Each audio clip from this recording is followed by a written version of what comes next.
Black freedom is dead. We're coming to get our check. Brothers and sisters, ladies and gentlemen, welcome back to the Afro Elite YouTube channel. Please make sure as you guys are coming in, if you guys have not subscribed already, please subscribe and hit that notification bell. Also leave a like as well too. That really helps the channel. And share this video on your various social media platforms. We're going to have a very good broadcast tonight, brothers and sisters. We have CUR, B1 to you family. We have Taekwon, B1 to you. We have our brother Torian, B1 to you. If you guys can share this, if you share this on Twitter and tag me too, so I'll give you guys a shout out when I see you guys. I'm going to scroll through in just a minute because I want a lot of people in here. There's a lot we got to break down.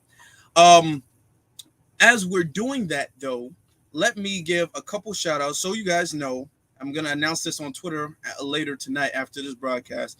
So you know, the merchandise I'm having a sale on the 14th. It was the 13th. I was going to do the 13th, which is tomorrow through Saturday, but I pushed it to the 14th. So now it's Wednesday, which I thought might have been a little bit better. It's Wednesday through Sunday. So we have a free shipping sale Wednesday through Sunday, which is the not 13th, 14th through the 18th. We got more people in here. B1 to every single last one of you.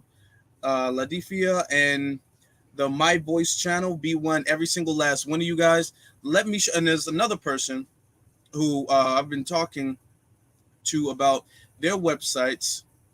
Wanted me to give a shout out to Vintage Clothing, so I'm gonna just pay my respects to our FBA family by shouting out some of their businesses. The Black Owned Business Review Part 2 is coming up. I just want to really get to a number of different places that aren't just restaurants, because sometimes when you shout out businesses, it's really easy to shout out a restaurant. But I want to get to places or people who might have businesses or might do services that aren't just restaurants. So that's why it's taking me a little bit longer for the part 2 to come out. So let me show you guys. Let me share this on the screen. So this is Vintage Clothing. Okay. FBA family got some good designs going on. Some good, pretty good designs, very unique. Got your reparations shirt, Stop Black Hate. So these are some pretty good designs. Pretty well thought out designs, you know what I'm saying? So you got Tupac, Nipsey Hussle, you know what I'm saying? You got a lot of good designs at ventageclothing.com. So if you guys like these designs, go to ventageclothing.com. Hello from Philly, B1 to Philadelphia. So that's that. So shout out to him. My website, I'm putting more designs up there too. The shirts, everybody who's gotten the shirt says the shirt are really high quality. They love the material. I'm wearing one right now, and I'm wearing it for a very specific reason. So I got more quotes and stuff like that coming out. Some of the designs got a little bit pushed behind, but we got some designs too. You also have merchandise like cups and stuff. You don't want to wear a shirt. You got cups, and this, I mean, come on. I want y'all to see it, I mean, that cup will look great anywhere. So, of course, you got to love it. Now, without any further ado, we got a decent amount of people in here. We're almost 5 minutes in. Sweet Great Mom, B1 to you. PD Chicago, B1. The Black Nuremberg Trials, B1. Make that bread. Yep. Buzzer. Yep. We got to make that money. Now, let me get into this. Let me get it up on the screen. First, I want to say Umar Johnson is in this broadcast, and he says a lot of things that I really agree with. I really agree with a lot of the things that he says. Now, my thing with Umar Johnson is that he he does spit. He does spit some pretty hot fire sometimes. But it's just when it comes to the Pan-Africanist stuff that I do not agree with at all. You know, so if you guys see me saying something about Umar Johnson, it's all like, oh, I thought you didn't like Umar Johnson. I'm like, well, I didn't say, it's not that. I just disagreed with him on the Pan-Africanist concept, the concept of, oh, we all from Africa, we're all a bunch of Pan-Africanists. I disagreed with him on that. Let me move my microphone a little bit closer for the best audio possible. Okay, so that's just what I want to say, because I don't want y'all to think that I'm just a grifter or whatever the case is. But let's get into it. Now, this video, and the full link is in the description. It's of Fox Soul, and they had a few guests on there. Shout out to Dewan. Dewan B is in here as well, too. And this is Tammy Mack asking, is there a war against black men? So let's go. Now, two, I also sped the video up a little bit because there's a lot to cover. So I sped it up. So when you watch the original one, it's going to be a little bit slower. Business of Being Black with Tammy Mack on Fox Soul. We'll be back. Welcome back to Business of Being Black with Tammy Mack. I am Tammy Mack, and the business of being black today are black men. Is there a war being waged against black men? First of all, I want to see where you all stand, just by a yes or no. Dr. Umar, is there? Yes or no? First off, let me address something. Let me address this individual, this person whose name is Hope Giselle, is actually trans. And now I did not know that watching the original clip, but turns out that person, whatever pronoun that person prefers, that person is a trans person. It's a trans dude. Okay. So I found that interesting.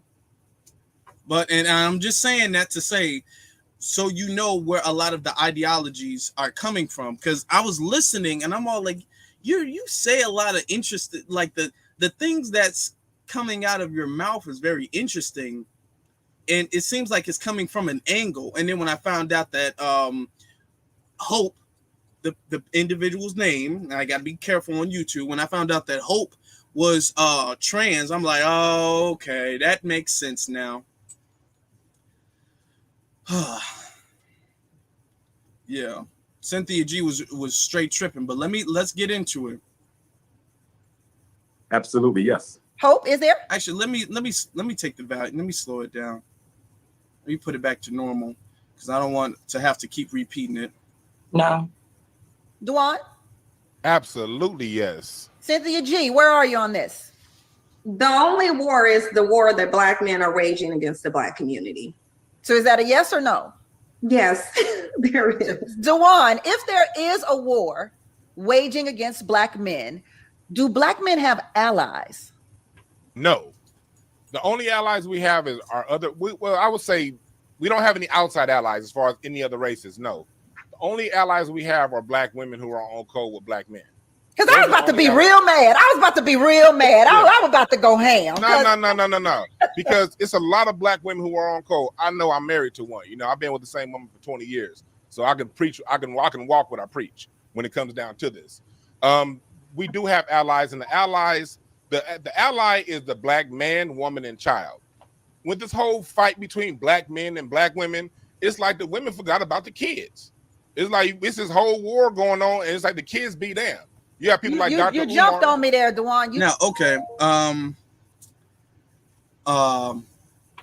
Shout out to Dewan, you know, because the allies that we do have are black sisters who are on code. So much respect and shout out to him for that.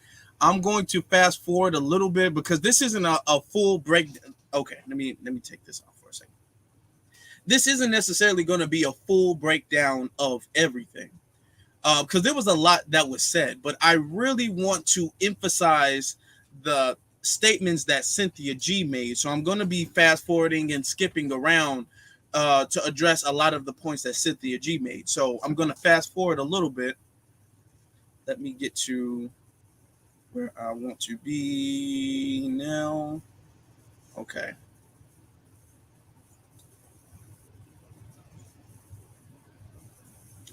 Okay. There we go.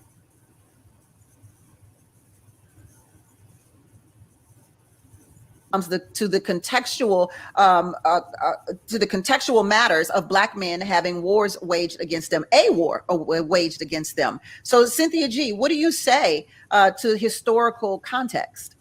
I say we should go to the historical context, because what I have not heard from Dr. Umar Johnson, or I think his name is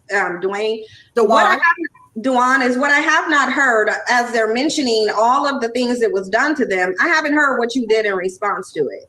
So I would like to know, what did you do in response in history, other than go to the Supreme Court and petition to have access to the men's women that you're complaining and accusing of disenfranchising you? See, because in the 1960s, what Black men were really doing, and it's been documented, many civil rights leaders have admitted to it, what Black men were doing is chasing the white man's woman, trying to so-called stick it to him by way of going to their women. What you should have been doing is trying to get liberation for yourself. What you should have been trying to do is get that foot off your neck. But see, the foot is not on your neck. And the only time you recognize it being on your neck is when you want to get away with doing something that you think white men are getting away with doing. Because let's just be real. Whenever we hear about this war against Black men, it's usually being brought up when there's a Black man like R. Kelly, Bill Cosby. We see Trey Songz going through it, Ari Spears,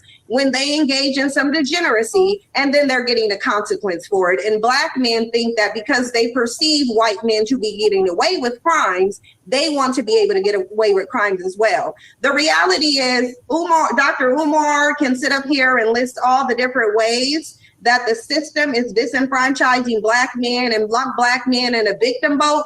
But the reality is, what he cannot tell you is what Black men did in response to it, because they did nothing. They laid down and they nested under the skirt of their non-Black preferences, and only to complain that whenever they commit a crime, they're not getting off like they did. So let's find out, Dr. Umar. Now, boy, did she go on a little rant right there. Okay. Now, people are wondering, like, Afro, why are you even making a broadcast about this? I looked at it, and the thing is that her channel has a lot of young Black women on there, a lot of older Black women. I feel like mostly older, but it has a substantial amount of young Black women, a significant amount of young Black women who are on there. It's not like she's just some woman on the internet talking. She has influence, and that's because the powers that be, to substitute a word, W supremacy, the powers that be, they emphasize her and they put her out there. So she gets 100,000 views for saying a lot of this anti-Black male rhetoric, okay, a lot of which is untrue. So we have to be, as the actual B1 media, we have to combat this stuff, because there's a lot of people, when you have propaganda, because this is what it is, it's propaganda. When you have propaganda, what you do, I can't take her channel down. What you need to have is, you need to have anti-propaganda. You need to have propaganda that goes against what their propaganda is for. You know what I'm saying? If they say something in the news that is not true, you need to have another source of information that states what the truth really is. Now, if she was just some strange woman on the internet who didn't have any significance at all whatsoever, it wouldn't be that big of a deal. But people like Cynthia G is really the main one, but people like Cynthia G, they speak ill on Black men all the time, and they push a lot of the really, like, the white ring, the alt-right talking points, and they get their melanin is used against Black society. So we have to be the counter propaganda and engage in counter racism. If we know from the works of Brother Neely Fuller Jr., he says that entertainment is a part of the 9 areas of human activity. So this is what she's doing. It might seem like, oh my gosh, she's so ridiculous. It's so ridiculous. a lot of unfortunate young women. And all of the old bitter bras that subscribe to her content, it is what it is. Who cares? It doesn't matter. But I mean, let them think what they want to think. If you got some bitter broad in her 40s, 50s, 60s, don't want to date black men, okay. But I have an issue when you're projecting false narratives. If you're somebody that, because YouTube has given you a platform, if you're somebody who has a large following and you're teaching a lot of younger women who might be in their early 20s, even mid 20s, even teens. I was going through one of her I think it was her or some other divester, and in the comments this one black girl was all like, yeah, I'm 19 years old and I'm just starting to learn that black men really think this way about black women. And I'm in the comments like, no, black men do not think this way about black women. See, that's the problem with me specifically. Not that she says it. It doesn't matter what she says. But the thing is that when she puts out this propaganda, it has to be combated. You know what I'm saying? Yeah. It's Torian says, whenever you talk about this chick, it's like the baying back signal goes out and comes the hornets. I don't know what it is about her with that baying. I do not know what it is. Man, it's something else. It did give me a headache to kind of review it. But let's actually go and break down exactly what she said. Now I'm gonna play a little bit of it back because she goes on a little 2-minute rant right there. Let me see. She goes on a little 2-minute rant, like just going off about how history matters when it comes to the contextual matters of black men having wars waged against them, a war waged against them. So Cynthia G, what do you say to historical context? I say we should go to the historical context, because what I have not heard from Dr. Umar Johnson, or I think his name is Dwayne.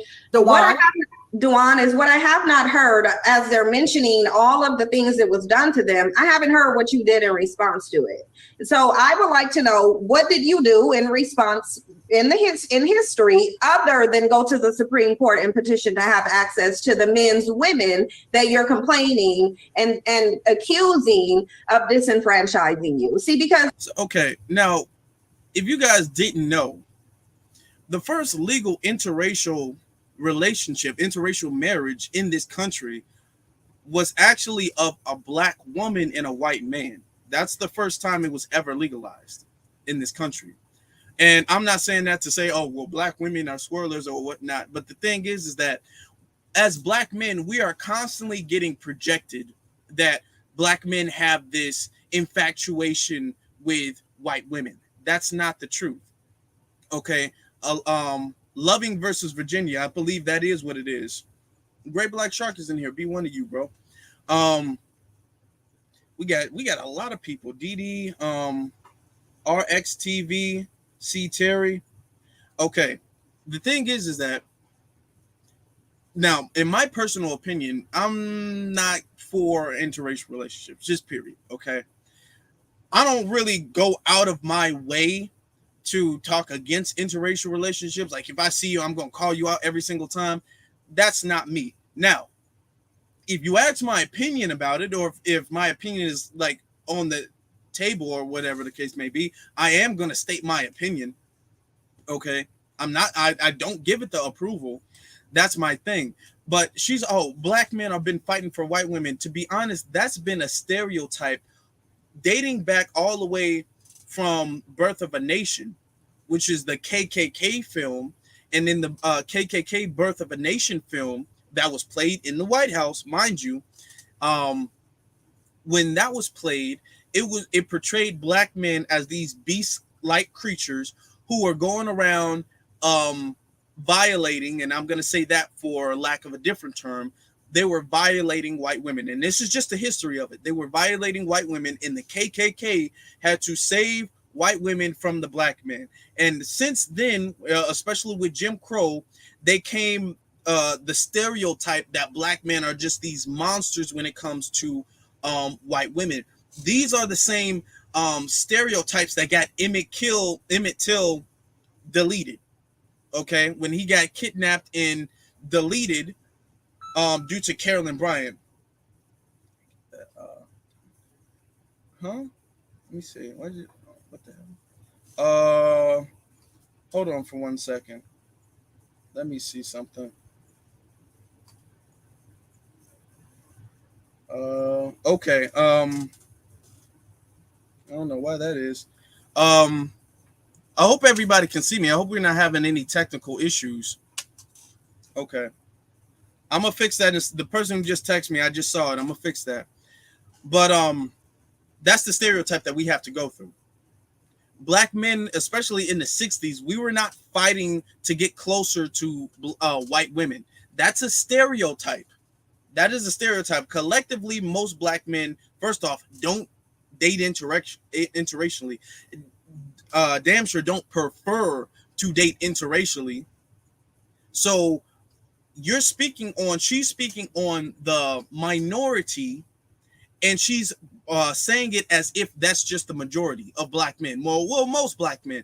When you say things like black men, when you say things like black women, and you don't put any type of pretext to it, as in these are the certain types of black men, these are the certain types of black women, then what you kind of mean is all, or a solid majority, without even necessarily saying that. That's why when I address black men or when I address black women, I'm all like, well, these type of black men, these type of black women, that sector of black women, that sector of black men. I'm always narrowing it down, because I'm not going to be all like, you know what, black women, they be out here, they be dating white men all the time, because most black women don't do that.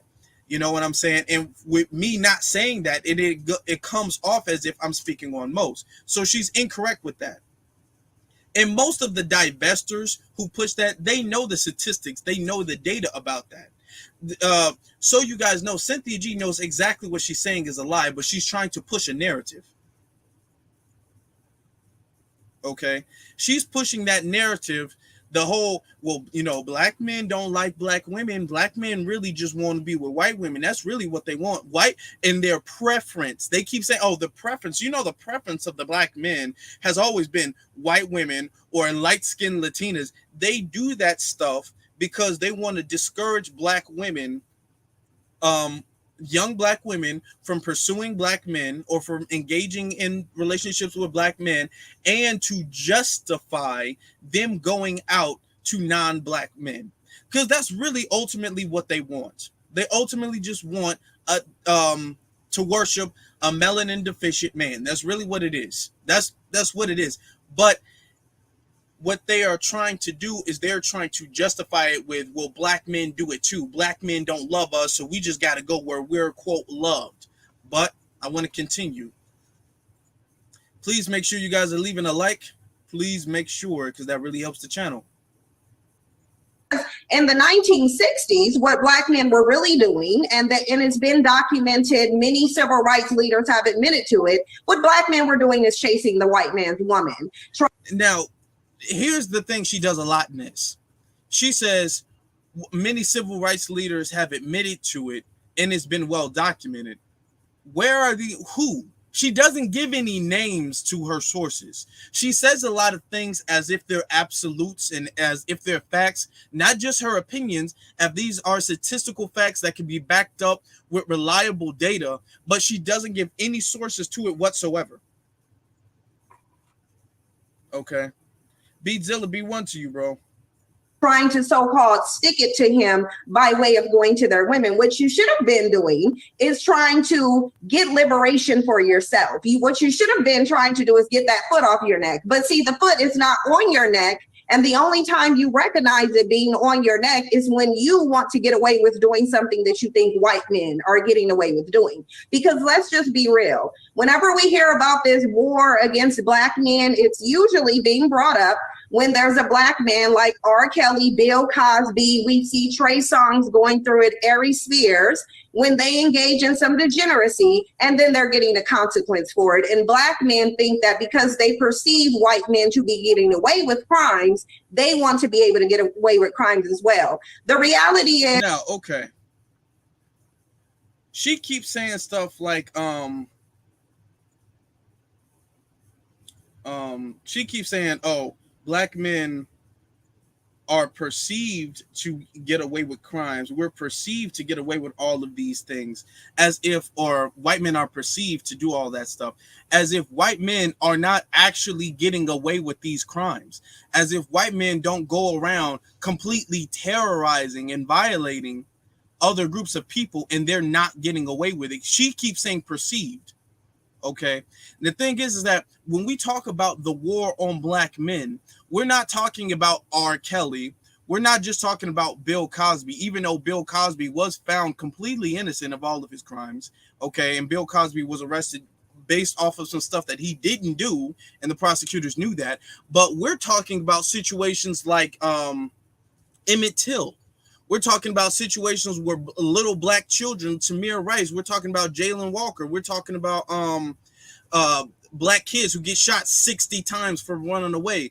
Black kids who get shot by police officers who just pull up on them and decide to shoot them. You know, there was another case where another black man was in his bedroom. He was asleep. The police just bust the door down and shot him just on sight. We're talking about situations like that. We're talking about situations where black men spend decades of their life in prison for things that they did not commit. Exactly, Jamal. George Stingling Jr. We're talking about those types of situations. When we talk about a war on black men, we're talking about all of the murders of black men, all of the false incarcerations of black men. We're talking about the Central Park Five. We're talking about Laquan McDonald. We're talking about George Floyd.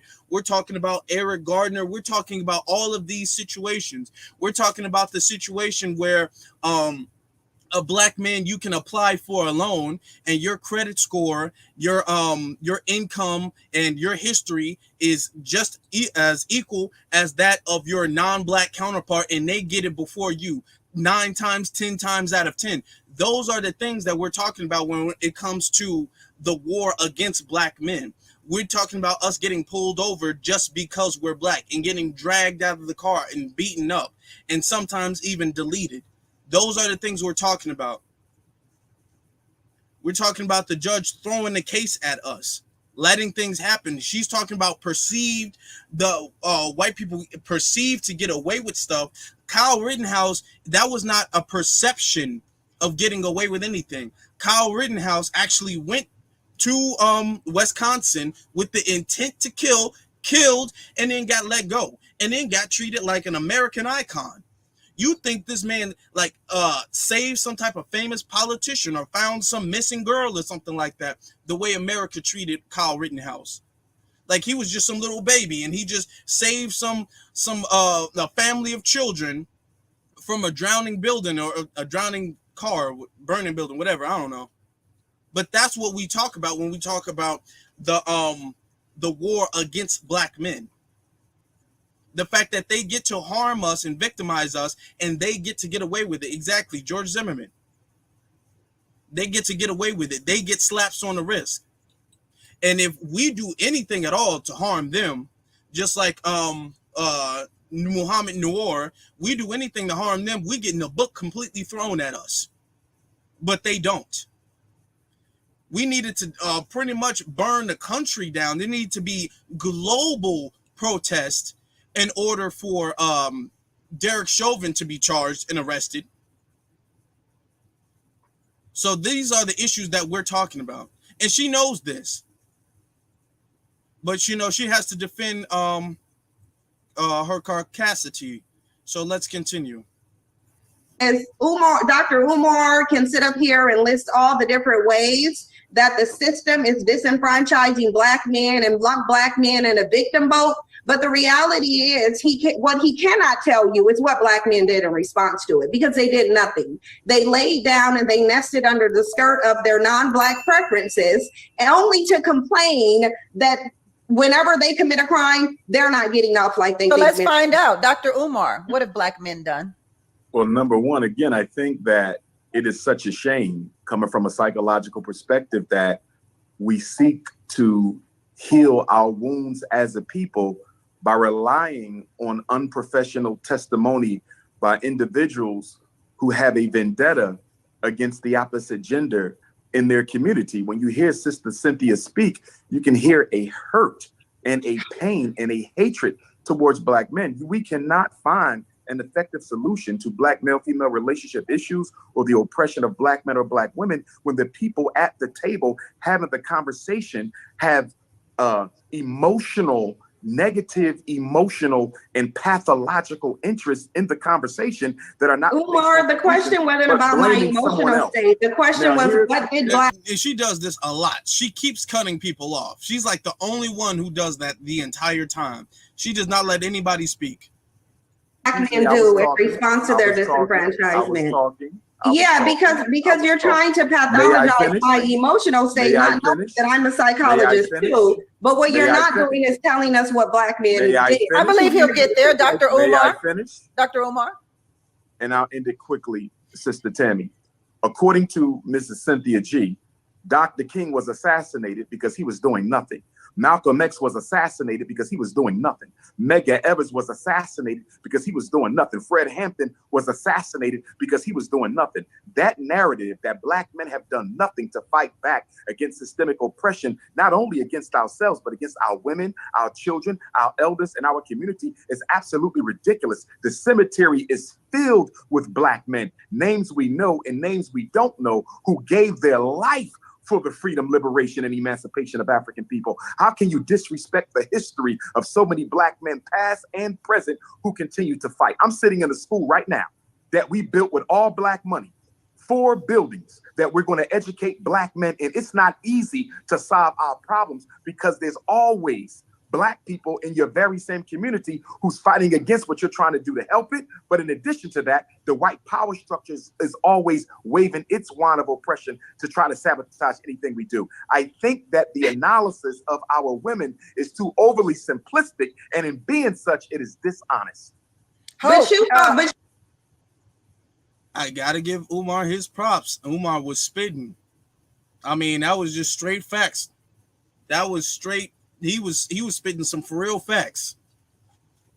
I mean, from beginning to end, he was just straight on fire with that one. Now, the thing is, to break down some of the things that he was saying, okay, and I really like the beginning of it. You can't approach a situation if you're going to heal, if we're going to have people talking about healing, and you guys are right, she's not a psychologist. She said that because Dr. Umar is an actual doctor, a licensed doctor. He is an actual psychologist. He actually is that. She's not. She's a YouTuber. She's an influencer. So she's like, oh, you're not smarter than me. Well, he is. Let's be honest. Now, the thing is that when you're having a conversation about building, about getting the Black man and the Black women and focusing on our issues, you don't want to have a situation where that person completely has an agenda. It's not like, and they point it as, oh, we just want Black men to be held, quote, accountable. But no, she hates Black men. She completely hates Black men. She said in her own broadcast that if a Black woman is pregnant and she finds out that her baby is a male, she should abort the baby just because the baby is a male. She has actually said that. She has some demonic hatred for Black men. So it's not as if she's coming to the table with some tough love. That's the thing these divestors do when they're on their broadcast. They talk very negatively and nasty and condescending and derogatory towards Black men, and then they say, oh, well, you know what, it's just Black men just aren't used to being held accountable. You're just not used to being held accountable. That's your problem. It's just the facts. I'm just telling you the facts because you guys just aren't used to being held accountable. You're used to being coddled. No, that's not what it is. You are coming at the situation from an anti-Black male perspective and agenda, and we see that. And Dr. Umar was very right about that. Those are the people you shouldn't even be inviting at the table. You shouldn't even be inviting them at the table. You don't, if we're having a conversation where we're talking about Black progress, do we want a Nazi sitting at the table? I'm not saying she is a Nazi because I don't want her to slander. But let's say we're having a table, 10 Black people, Black men and women both. We're sitting at the table talking about things we can do to build the community. Do we want a Nazi sitting there? No. Why is this Nazi here? Why is this suspected white supremacist here? Why do we have these people here? So that's the angle she's coming at it with. And the thing is that a lot of Black men do things, have done things to put her at the position she's in today. She's on YouTube and she's talking about the things that Black men haven't, or what have Black men done. Black men have fought back from the very beginning. Black men have fought back. If you know the story of John Horse in 1526, Black men have been fighting back against the system of white supremacy since 1526, before that actually, all the way up until now. You can talk about the civil rights movement, but you have to really go in depth with that. Then you can talk about today. The thing is, today, when Black men do something, and a lot of Black men are still achieving and accomplishing despite all of the setbacks that we get. But when Black men do stuff like that, that doesn't get any recognition.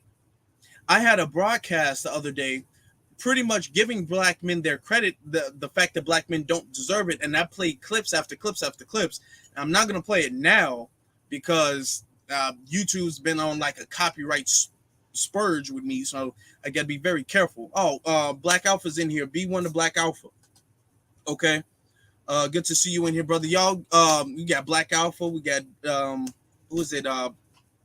Great Black Shark.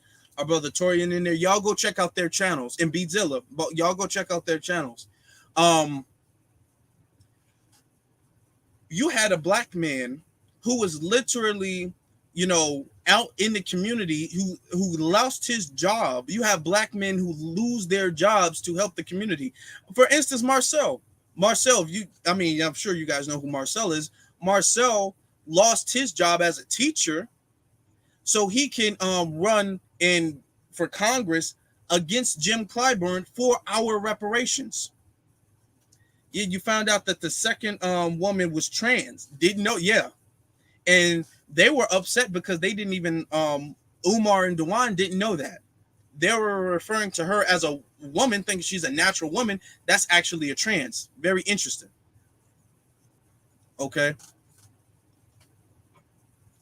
So, well, we just don't get the recognition for it at all.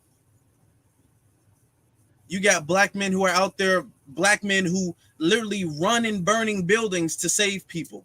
Not firefighters, just actual Black men who see a building burning down and there's people inside and they run in the building and they bring the people out of the burning building.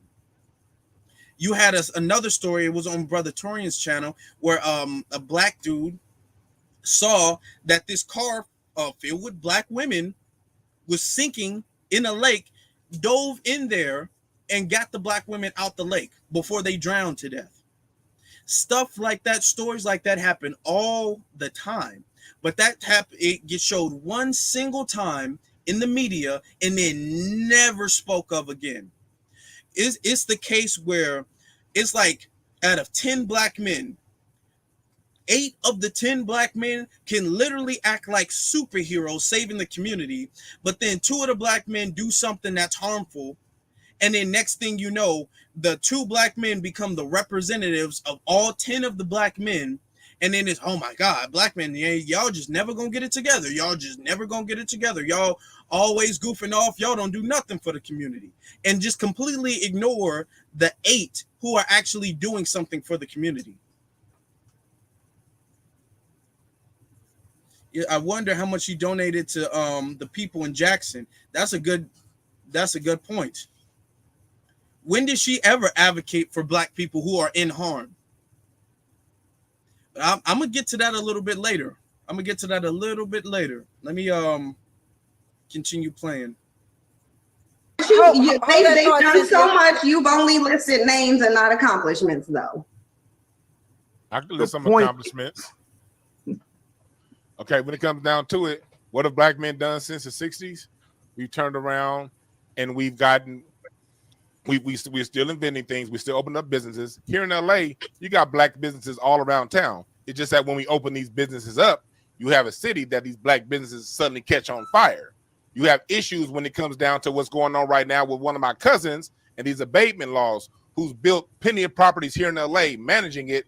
But because there was some gang activity down the street, a nuisance abatement is about to get all of his properties taken. So when black men do build things, and we build things on individual basis, you're not going to see an NBC special about what the great black man built. When Irv Gotti, Suge Knight, and J. Prince tried to put together a distribution, they all got charges the next week. So it's not like we don't build things. When we do build things, something always ends up seeming to happening. And in spite of that, you've seen the most black business male ownership that's gone up in the last 60 years since the coronavirus. We still doing it. I personally got 3 businesses, so I don't know what you're talking about. I employ young black men. I've helped thousands of black children here in South Central LA. So all this black men ain't doing nothing. Where are you kicking it at? So how are you? So how are black men creating all these businesses and still costing the government $50 billion a year? Hold that Here's thought. the I want one to get, thing that is I want to being get Hope in ignored. here real quick, Dr. Umar. I want to get Hope in here because Dr. Umar listed a plethora of black men that we know, and I'm assuming he listed the ones that we know so that we can identify and all agree that these black men have done something in terms. And to shout out to Dewan B for that, okay? And like I was saying, black men do stuff all of the time. But when we do it, it gets sabotaged. On Brother Torian's channel, there was a black man in Chicago. He had like some type of couple themed,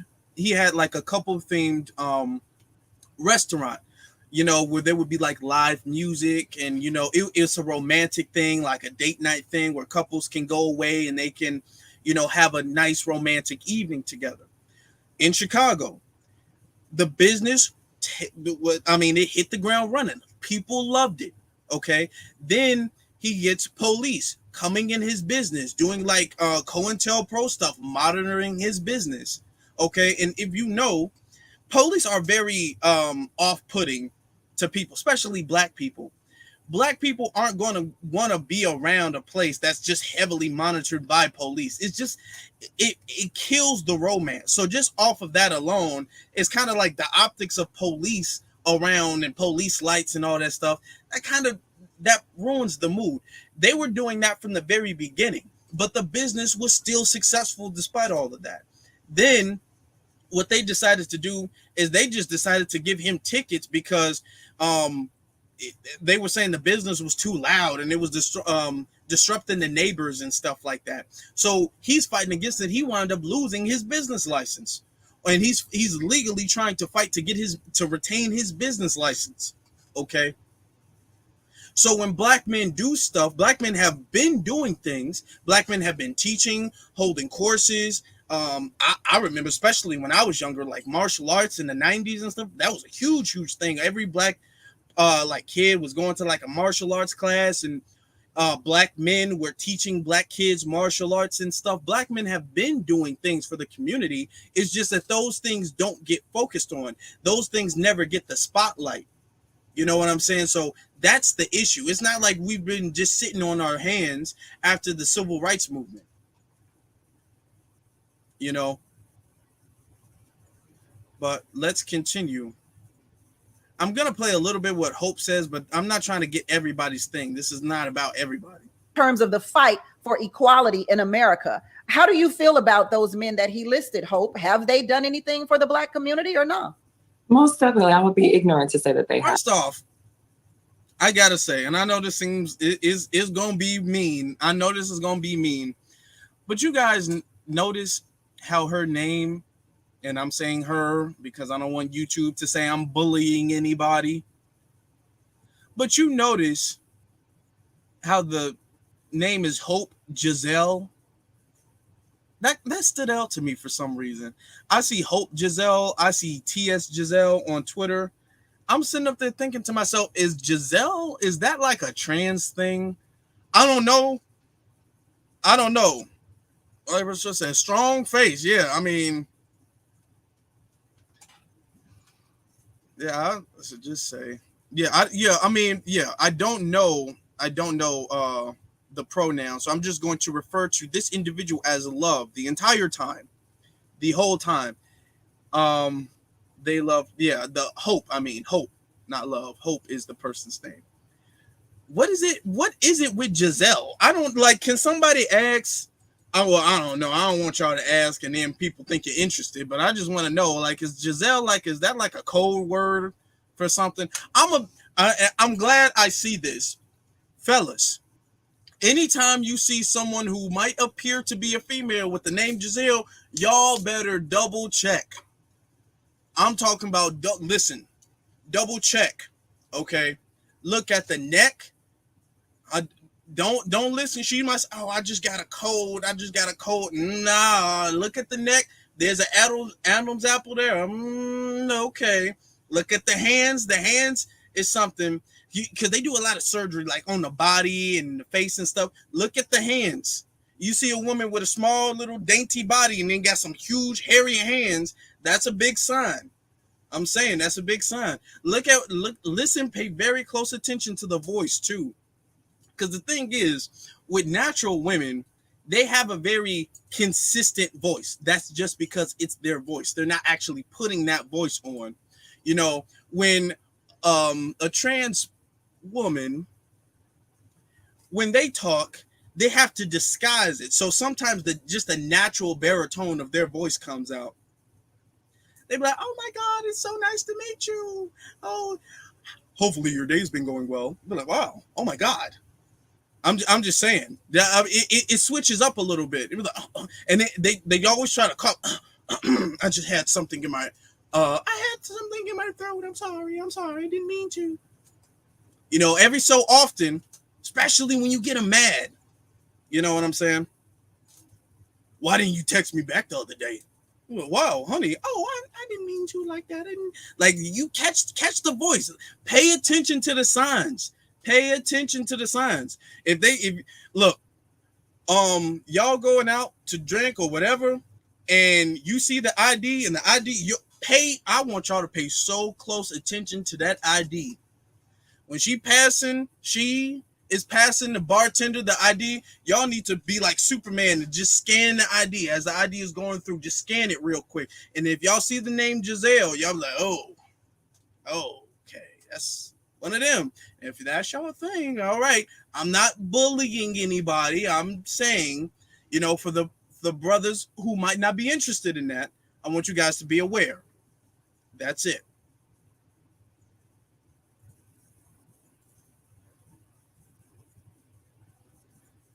Happen, right? But I think that what we're failing to realize is that when we have this conversation about what Black men have done, supremacy and the gaze of white folks on us are that the Black men are then taking away, and the Black women have to then sustain those things. To say that Black women are unappreciative of that, it would be, I think that is the dishonesty, right? The way that Black women show up for the Black community and the Black families, regardless of how we feel about the Black men that we might be interacting with or the Black men that are doing bad things, while still staying here to cultivate. It don't even matter what she thinks, to be honest. This ain't about hope. What she thinks, she in quotes. Yeah, role for Black women. I believe Black women have as much to offer as do Black men, so I'm not sure. Hold on. Of our journey. And Dr. Umar. Well, first of all, I do not endorse any kind of a second-class citizenship role for Black women. I believe Black women have as much to offer as do Black men. So I'm not sure who the Queen is referring to, because I am not a misogynist and I do not support that type of narrative that said the Black woman's position is only to have children and to prepare food. But at the same time, I think Black women have to look at themselves, because although white supremacy has been the greatest enemy of the progress of Black men, you would also have to argue that Black women have probably been the greatest accomplice to supporting the white power structure in their destruction of Black males, i.e. the conversation we're having right now, where two intelligent Black women have yet to indict white supremacy for the role that they play in the destabilization of the lives of Black men. So when we come, let me piggyback on that. And if I didn't give a shout out to Jay the Informant for the super chat, because he didn't just send a message, he actually sent the super chat. Judah Queen is in the building. Be one of you, Judah Queen. Okay. Now the thing is that notice that with These let's hold black men accountable. Exactly. Umar was really on his game on this one. He was really on his game. When the let's hold black men accountable crowd of divestors and such, when they come up, notice how they don't blame white supremacy. They literally do not do that. They put all of the attention onto black men. They reverse everything onto black men. Cynthia G does not blame white supremacy for anything whatsoever. I was seeing earlier today her broadcast on Breonna Taylor, and she pointed that Breonna Taylor was being mocked by black men, which really didn't happen. So she took Breonna Taylor getting murdered or deleted, so close, deleted by police, melanin deficient police, and defended by her black boyfriend, and then she turned that against black men. These people, and this is the thing that makes me so upset about divestors and stuff, because it's not like these people actually do care about black women. Cynthia G doesn't actually care about black women at all. Cynthia G only wants melanin deficient, the MD's approval, the Mayanoti's approval. That's what she wants. That's all she wants.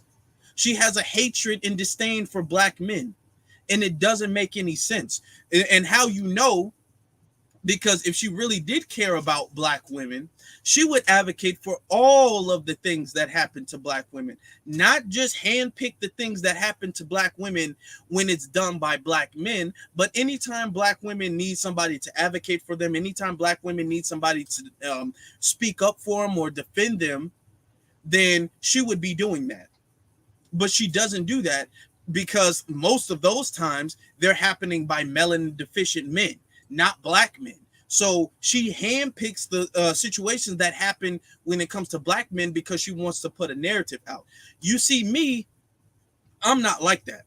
When black women deserve praise and recognition, I give it to them. When they need to be corrected and held accountable, I do that too. When black men deserve praise and recognition, I give it to them. When black men need to be held accountable and corrected, I do that too. I'm not the type of person who's only nitpicking stories because I want to paint a bad image of somebody.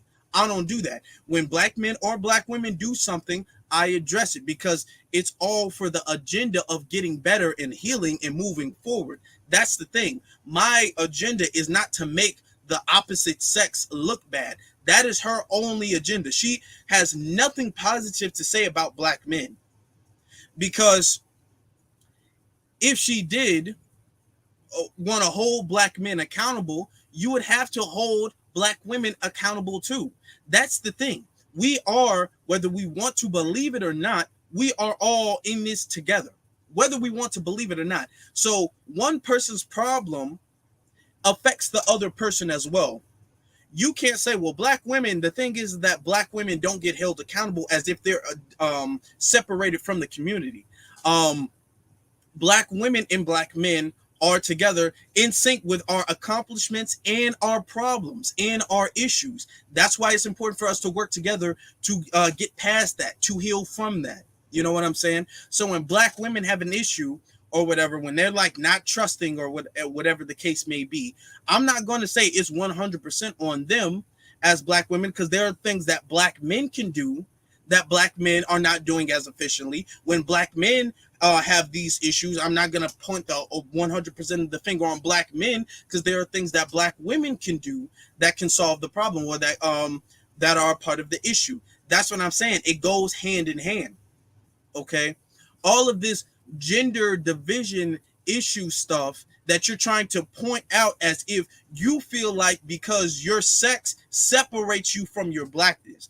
This is why I always say black first, because that is the thing that clears up everything. It clears up everything. When you put your blackness first and they put their blackness first, then you guys are not going to be arguing over your gender warring issues.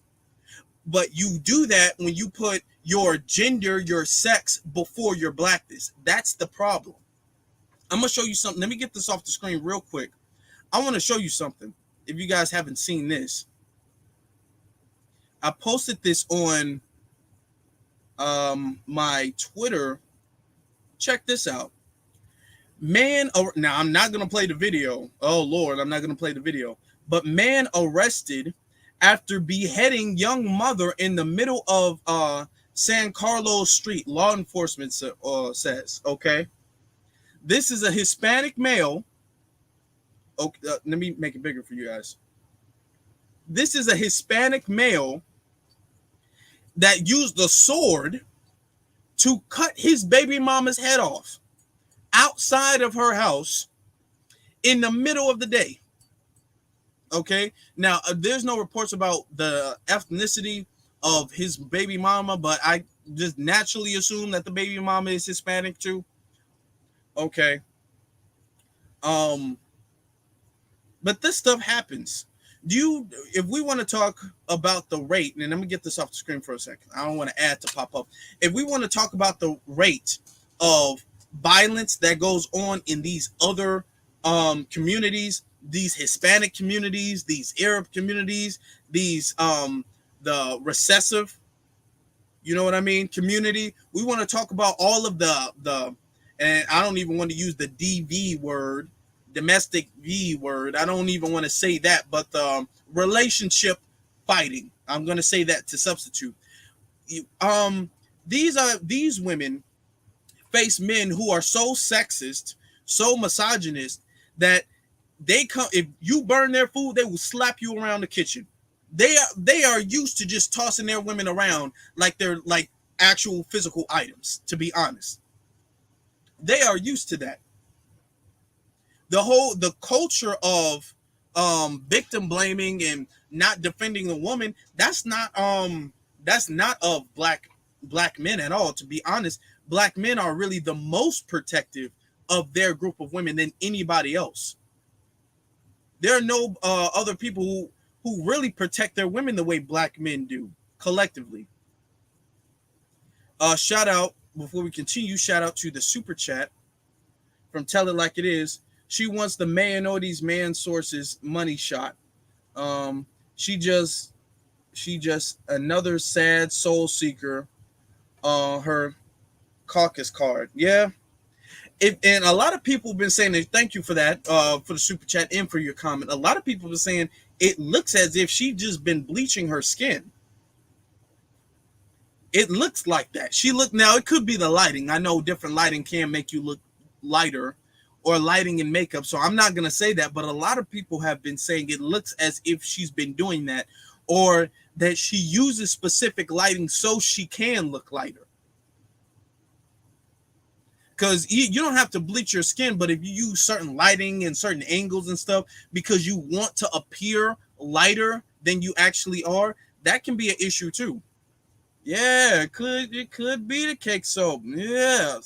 Now, I'm not saying that because I don't know, and I'm not going to slander anybody, but I'm saying that's what some people have suspected. Let's continue. Come back. We'll find out if the two beautiful sisters who are on the panel will indict white supremacy when we return on The Business of Being Black with Tammy Mack on Fox Soul.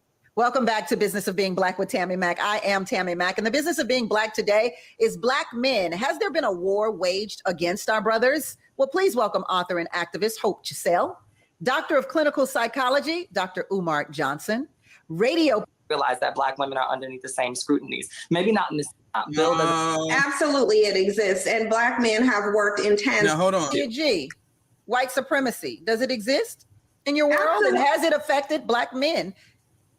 Absolutely, it exists. And black men have worked in tandem with white supremacy since they've become in contact with it. And this is why I say in the black community, we have very disingenuous, very dishonest discussions, especially when it's regarding black men, because we do have a black male worshiping culture. So what we do within that culture, and Umar Johnson is showing it today, is absolve black men from any accountability for what they've done. Number one, we wouldn't be in a system of white supremacy had it not been for black men. So if you want to go all the way back to history, then let's go back to history. Now, I'm going to break this up because every time she speaks, she goes on like a long little rant. First off, about the black male worshiping culture. If we're going to be honest, let's just look at the entire world. With the entire world, the black society are the most matriarchal society collectively out of all of the other societies and ethnic groups. And these ethnic groups, you really can't, if you're a woman in these other ethnic groups, you can't speak unless you've been given permission to speak in a lot of the cases. Okay.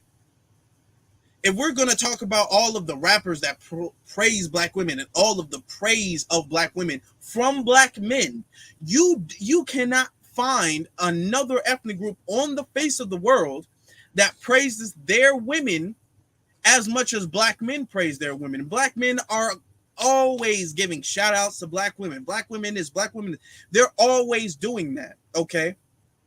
So to say that we have this black male worshiping culture as if black women are just at the bottom of the barrel and they're just the slaves and the servants of black men who are put on these pedestals is not the truth at all. That's not the truth at all. Anytime we have a conversation about, okay, black men are being mistreated, then it's gaslit with, oh, you guys just want to be worshiped. You guys just want to be on this pedestal. You guys just can't handle accountability. That's gaslighting tactics that she's using. Now, she also continues to say, going back, black men sold other black men. So let's listen to that. Let's get into that.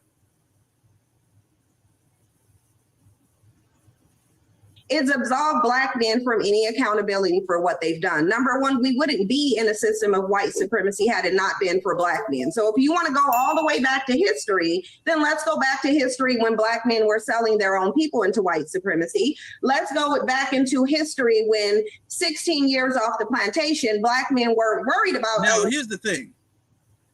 There were black men in Africa that now here's how her statement is incorrect. She said there wouldn't be any white supremacy had it not been for black men.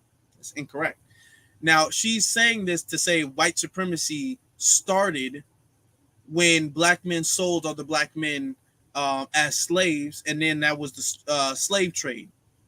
That's incorrect. That's incorrect. First off, white supremacy started a century, arguably a little bit more so before that. Second of all, black men and black women were already on this land. So when they came to colonize this land, in this land, we weren't selling each other. In Africa, that happened to a degree, but in this land, we weren't. So it's not as if if black men didn't do that, we wouldn't be in this situation. No, that's inaccurate.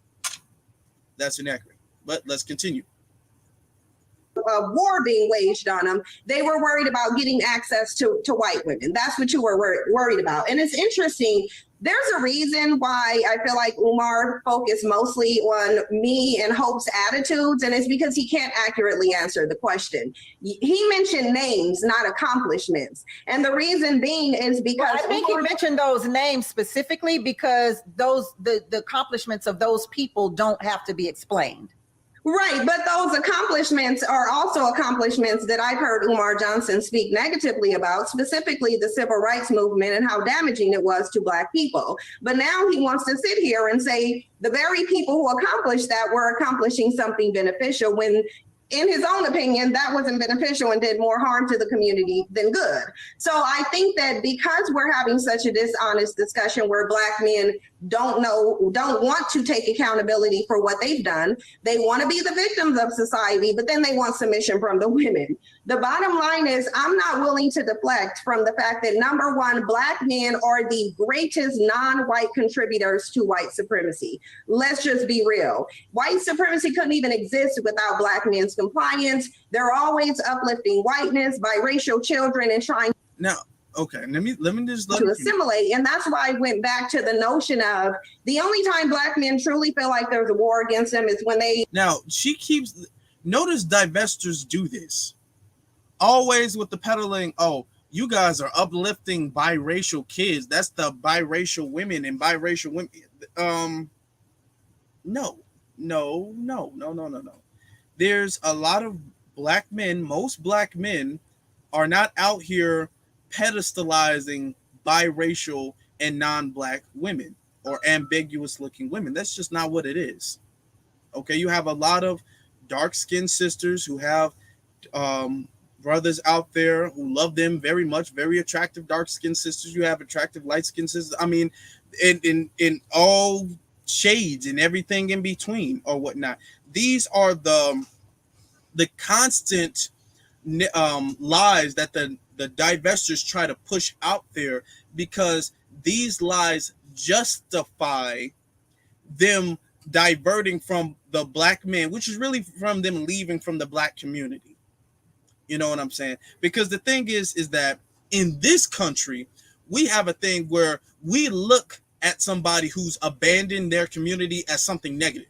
It's so ingrained in black, and especially FBA, but it's so ingrained in our society that what they try to do is they try to go around it, which means that what they try to do is they're trying to say, well, I'm not divesting from the black community. I'm just divesting from black men. That's all I'm divesting from. I'm still pro-black, quote unquote, but I'm just divesting from black men because y'all just got too many issues and y'all just don't know how to love black women the way we're supposed to be loved. So I'm just going to go where, quote unquote, I'm appreciated, where, quote unquote, I'm loved. That's just where I'm going to go. No. You're just saying that because you want an excuse to be you want an excuse to engage in slave play with your zaddy. That's all you want. And not be looked at some type of way. That's what they want, but they want to have their cake and eat it too. They want to have that, and then they don't want to be looked at like a bed wench. The stigma of a bed wench, we have put the stigma of bed bugs and bed wenches so bad. We made that so bad. They try to find little excuses and loopholes so they can justify it without the stigma of them being a bed wench. You know, that's really what it is. Because the thing is that once you're a bed wench, you lose your protection from the community. When you're a bed bug, you lose your protection from the community. You disconnect with the community. And the thing is that they don't want to burn that bridge. That's the thing. There's a lot of divestors who don't want to risk it all. They want to go over there, they want to dibble dabble, but they know it's dangerous. They know it's not good for them. So they want to keep that bridge connected. But they know that the tie is cut when black society views you as a bed wench. So what they're trying to do is they're trying to engage in their slave play, but they're trying to market it as, I'm just pro-black women. I'm pro-black women.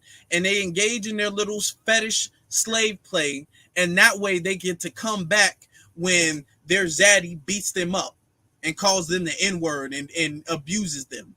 They want to be able to come back and forth. They don't want that bridge burned. Let's continue. Feel like they're being punished for something white men do. At the end of the day, y'all dropped the ball. You're blaming white supremacy on your failures. We already know there's oppression, but black women are double oppressed. We have more barriers to face. You have male privilege in a patriarchal system and you can't even get it right. Well, Okay, now see, that's that liberal talk. That's that liberal talk. And then look at this trans individual like, yeah, that's true. I'm pretty sure that's what Hope was saying to Hope's self. Yeah, I agree with that. Black men do have a lot of white privilege right there. That's male privilege. I'm glad I'm no longer a male. I'm a woman. I am a woman. I'm a woman. That's probably what Hope is saying to Hope's self. First off, there is a such thing as male privilege. It's just that black men don't have it at all, period, whatsoever. Not 1% In fact, it's the very opposite for black men, actually, in our society. Society does not give black males any bit of privilege over black women whatsoever. I want you guys, let me actually get this off the screen so I can really, really connect with you guys with this one. I want to really, really connect with you guys with this one. All right. Arachnophobia is you having a phobia, which means an irrational fear. Phobia is like an irrational fear of something. You can have arachnophobia. You can have claustrophobia. You can have a bunch of different types of phobias. That means you have an irrational fear of something. if you have arachnophobia, arachnid is a spider. If you have a rational fear of spiders, you're not going to hate the female spiders more than you hate the male spiders because they're female. That doesn't even make sense. You're just going to hate spiders in general. There are some people who have phobias. I forgot. They have phobias against like dogs. If you have I don't know exactly, it's like canine phobia or something. Hold on, let me stop all this. Mute that. If you have a phobia against the dog, you're not going to hate the dog or get more scared of the dog because the dog is a female versus a male. You're not going to hate the female dog more than you hate the male dog. That doesn't make any sense. White supremacy, the system of white supremacy hates black people. You can say they have like a black phobia. They hate black people, the black race, specifically us as foundationals. They hate us specifically, okay? They don't hate black women more than they hate black men. They do not. And how you know they don't is because they don't look at black women as women, just like they don't look at black men as men. Shout out to the super chat. I'm going to get to that in just a second, brother. They don't look at that. They still look at us as if we are less human than they are. That's why they're able to do what they do, kill us, harm us, victimize us, subjugate us, oppress us, without feeling a sense of guilt to it, because they've subconsciously lowered themselves to the point where they don't view black people as actual people. That's when, especially back during the days of slavery, that's why they were doing all that medical racism. Oh, well, the black man's brain is like this and the white man's brain is like this. They did that so they can teach and lower the human subconscious, the human consciousness about you're mistreating these people, because they look at it like, oh, they're really not people though. They're not, they're beings, I guess, but they're not people like how we're people. See, when we're mistreated, that's an issue. When they're mistreated, it's not really as big of an issue because they're not people like us. They view black men and black women the same as far as that's concerned. They're not out here giving privileges to black men because they do not recognize a black man's manhood. That's how you know the black male privilege thing is false, because they don't recognize a black man's manhood. Let me get to the super chat before it goes away. So what about that professional football player that damn near beat his chick to death? Why didn't she speak on that? Exactly. What was his name? And I remember exactly who you were talking about. I remember he played for the Seahawks. The white football player beat his girlfriend to death. Didn't get charged, and he got fired, I believe, but that was it. She didn't say anything about that because she doesn't care about black women. Okay, Chad Wheeler, thank you. Chad Wheeler was his name. Thank you. Okay.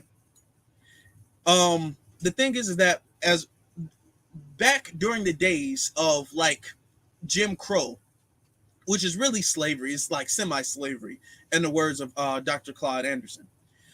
Back during the days of Jim Crow, you had little white kids telling black men they weren't allowed to say sir. At that point in time, when you were younger and you were speaking, especially as a child, and you were speaking at an adult, you would have to say sir or ma'am. You know what I'm saying?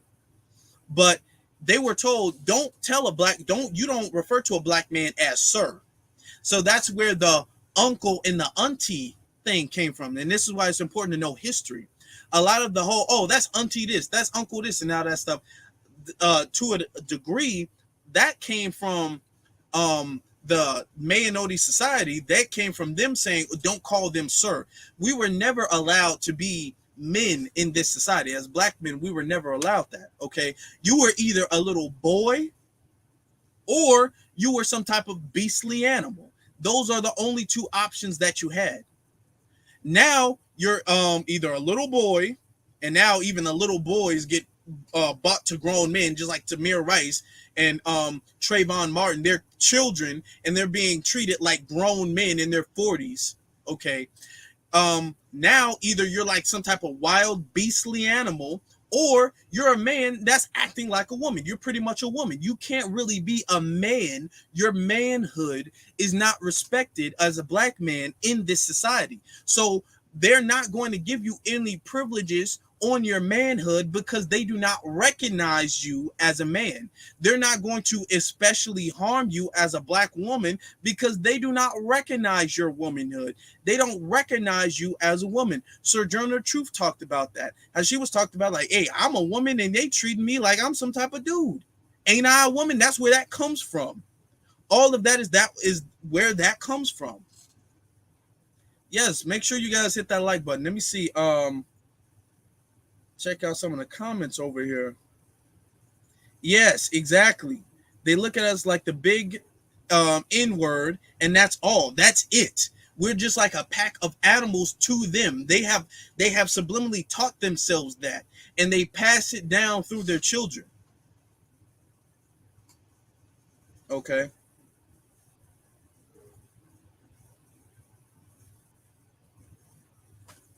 The white man and black woman won't let us lead. Let me see something real quick. Trolls right there. Nobody has to let you lead. You don't let people let you lead. That's not what that is. But we got you out the paint. All that trolling you're doing. I just want that BS and read through the comments in the video. It's absolutely disgusting. And the Hope person is the damn man. Yep. That's a dude. I just feel as if I'm a woman and I need to be respected as a woman, and that's it. I'm a woman. Anyway, let's continue. Dr. Umar, I think we all know your stance on interracial marriages. Absolutely, but let me also so please acknowledge what the rest of what Cynthia G has said. Absolutely. I'm not sure where Sister Cynthia took history class, but if you know anything about the transatlantic slave trade was a European enterprise. I'm talking about the sub-Saharan. I'm talking about the sub-Saharan slave trade. You should go look into it. Excuse me. Like she is the only one who keeps doing that. This whole conversation, it goes on, people talk and then people retort to whatever statements that they disagree with without a hit. She's the only one who's just not letting anybody else speak. Well, you address me, Umar. Go look into the sub-Saharan slave. Now, when she addressed Umar waited his turn to speak. Then when he addressed her, she interrupts. Where black men are trading their women and children for alcohol and tobacco. May I finish? Go ahead, Dr. Umar.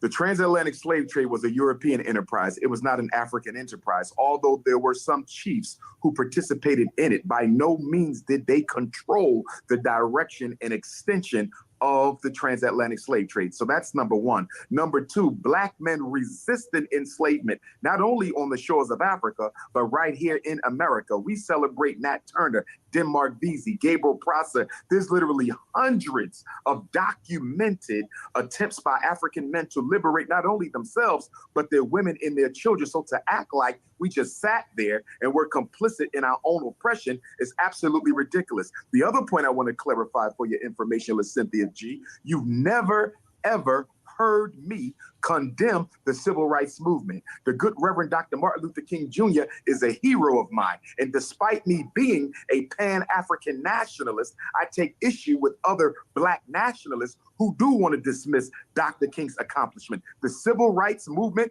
was necessary because it removed a psychological scar that suggested of racial inferiority. So you've never heard me deride the civil rights movement. I support it, although I took certain issues with it. The bottom line is when Black women, Black girls, Black boys listen to this conversation we're having today, they're going to be confused because they hear two brothers speaking of a greater context to the problems that affect Black men, and you hear two intelligent, beautiful Black women who want to keep. Now, I know he wants to be nice, but okay, we found out that later on there's not. If he's talking about two Black women, he might be including Tammy. I mean, scapegoating Black men while ignoring the historical and contemporary systemic challenges that are constantly placed in our way. I'm going to say this and be quiet, Sister Tammy. I got to give you this. There was a recent piece of research, Tammy, that came out. And the research said a Black man with a master's degree, they did a study. They had white males who had come out of prison apply for jobs. They had Black men with master's degrees, Sister Tammy, apply for the jobs. And guess what? The white males with prison history and no education were called back more than 75% of the time than Black men with no prison history and a master's degree. I'm aware of that. I am aware of that, of that survey. I am. Hope, I saw you. Okay. All right then. Now, first off, like I said, Dr. Umar was spitting. He was spitting. Now, I get he wants to be nice. I get that. Now, here's the thing. Another thing, I'm just gonna be critical. Even though Dr. Umar was on the money with this one, one thing that I don't like is that he has this thing where he panders to Black women a lot. He panders to Black women a whole lot, okay? So much so that he pretty much puts the blame mostly on Black men. Now, as a Black man, I address Black men and our problems far more often than I address, the problems that Black women, not our problems or the things we need to fix. Let me rephrase that. I address our issues that we need to fix, the things we need to fix about ourselves more, or I do more self-correction of Black men than I do of Black women. Okay, as a Black man, because first off, I am a Black man. Second of all, I believe that Black men should be leading, and if you need to be leading, then you need to be the one who has his stuff together more than the people you are leading. The people you are leading shouldn't have it more together than the leader. That's just logic. So that's why I address Black men more often. But the thing is with Umar is the way Umar talks, he talks as if these women don't exist. As if there aren't women who are against Black society. That's why I made a tweet about this like yesterday or so. We can't be engaging in this finger pointing, well, oh, see, you're the problem, you're the problem, you're the problem, you're the problem. The issue is the fact that both Black men and Black women have things that they need to fix within themselves and then within their respective sexes. And then that builds the team. That creates a stronger team. That's what that is for.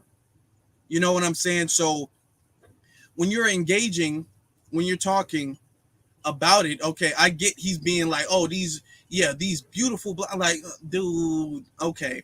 All of the soup, I get you trying to be polite, and I felt he did that. I felt he did that because he doesn't want to seem like he's being hostile.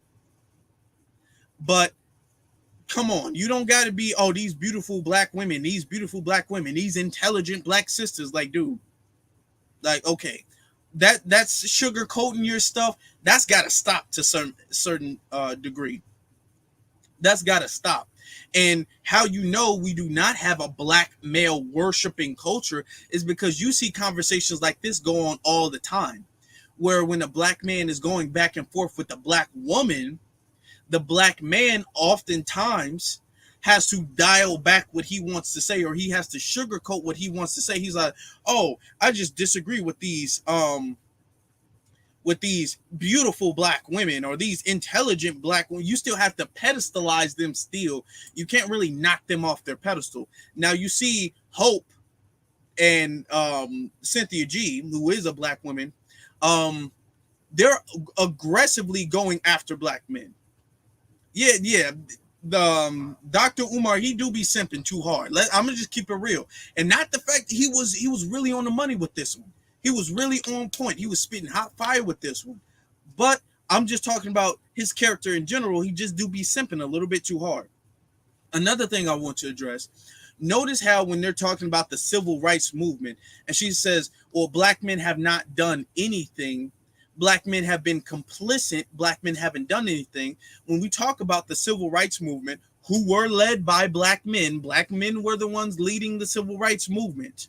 Okay, let's be honest. That's not a sexist thing. We're talking about history. Let's just be honest about what the history is, because we're constantly getting put that this narrative, oh, well, the civil rights movement, they gave more attention to the men. They gave more attention to the men, and they didn't care about the women.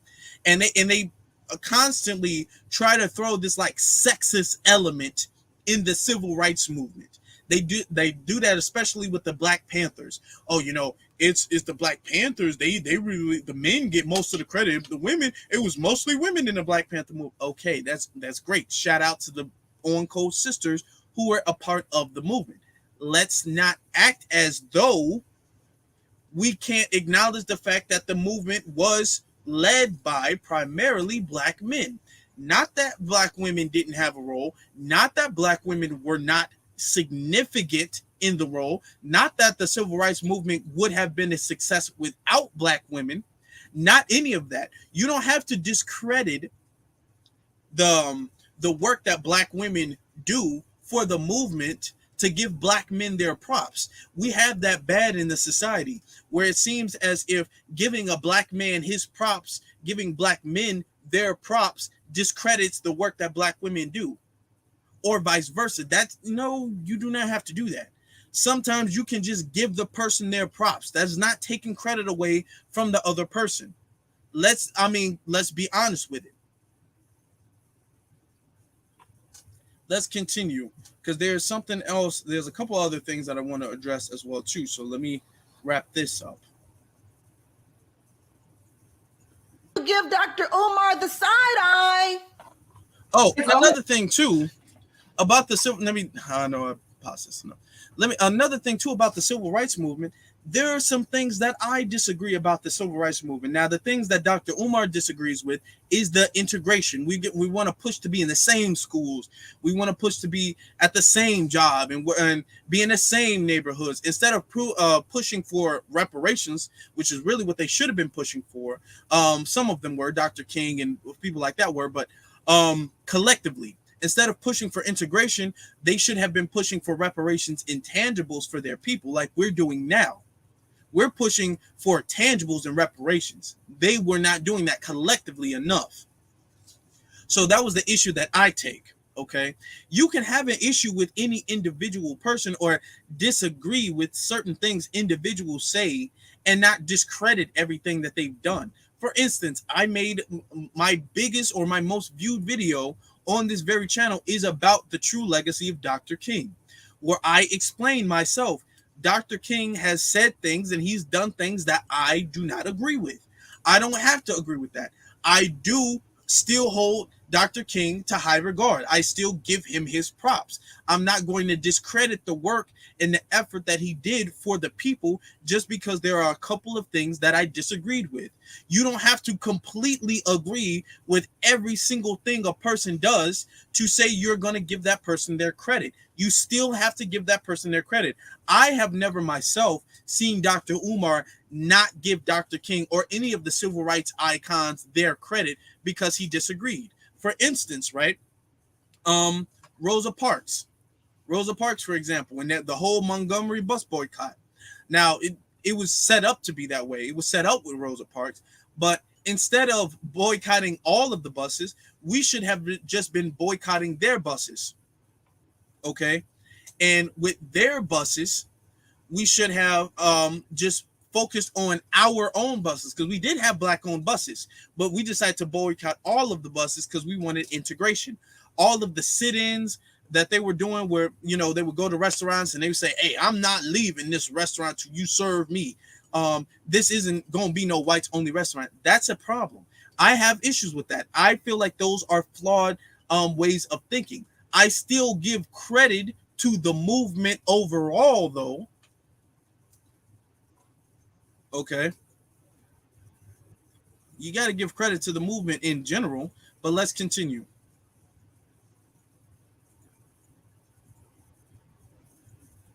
Because I can't, you have 1,001 clips on the internet. Now, you see, Hope's voice is getting a little deep. It's getting a little deep. Maybe Hope needs to take that estrogen pill. I don't know. I'm not bullying. I'm just saying that the voice is getting a little bit deeper. The voice is getting a little bit deeper. It might be getting late. I don't know. By the end of this video, she might have a beard. Who knows? And a thick mustache. Who knows? Who knows? But I'm going to skip past this. Black with Tammy Mack. I am Tammy Mack. And the business of being black today is there a war being waged against black men? Dr. Umar is getting it a little bit because he says the ladies are lying on him. And I suggest that you run through and roll through every interview and clip that Dr. Umar has to find the clip, as he would say. One thing I agree with you on, Dr. Umar, is a lot of times when we have these conversations, we start comparing black women to black men, and we tear one down in order to make the other's point. And oftentimes when I have these debates on the business of being black, I notice that is often the debate, to break the other person down rather than build them up. But I do want to... I agree. Do some comparative questioning right here. Do black men face more obstacles than black women? Dwan. I don't want to put it in a more or less. We face different obstacles, but at the end of the day, this is what we can say is true. Black women have a safety net that black men don't have. If a black man loses his job, like earlier, what they're talking about earlier, black men have no accountability. Well, if a black man don't pay child support, he gets his license taken away, he gets his passport taken away, and he can't get a job. So there's accountability there. When it comes down to when a black man messes up, he's going to go to prison far longer than anyone of any other race or any other sex. So we have the most extreme consequences. But when it comes to a safety net for when we mess up, when we're down in our life, there are no programs for black men. You know, you can't go through the government and say, hey, if black men with children, here are this list of programs that only men can get. But it's a whole lot of stuff out there for women. So what's happening, what I'm seeing right here is a lot of lies being told, but lies of omission, omitting these safety, the fact that women have these safety nets that black men don't have, and also omitting the fact that in spite of all this, 3 out of 4 black men still get married to black women, and we still provide and we still do these things. So, but yes, Dewan, what Cynthia would say is, how come you haven't created your own programs? Well, I personally created my own program. I've written 2 books. You know what I mean? But that's not a program. No, I know. I also have a whole program on how to communicate to your children and how to communicate to families, because my thing is about solutions. But you're talking about safety nets. So the question becomes, how come black men haven't created safety nets? Black men, the Nation of Islam created what they can create as far as safety nets goes. Black independent organizations create safety nets for each other all the time. I'm talking about governmental safety nets. We can't go to the United States and say, hey, we need something only for black men, because it doesn't exist. There's a whole welfare program coming out in Atlanta that's only for black women. Same thing in California. There's a whole universal basic income that only black women can qualify for. Black men can't get. But do you believe that that's because black women came together and said we need a program? No, the reason why that happens is because the white supremacist plays on this schism within black society, and they give one side greater gifts than the other, and that can lead to infighting. And then people who don't analyze what's really going on, they're going to just see the result and not see the cause and say, what's wrong with black people? That's the government's tricks going on like it's always done. Let's elevate one group over the other and watch these 2 rascals fight each other. That's what's going on. Okay, I'm not sure that anything governmental. Now, Dewan was spitting. That was straight facts. Okay. That was straight facts with Dewan. Shout out to Dewan for that. Okay. The thing is that as men and black women, we have different issues. We are different people. Okay. That's just what the truth is. It's time for us to be brave enough and courageous enough to start telling the truth. We're not the same people. We never have been, and that's okay. That doesn't mean that one is intrinsically better than the other one. We're just not the same people. All right?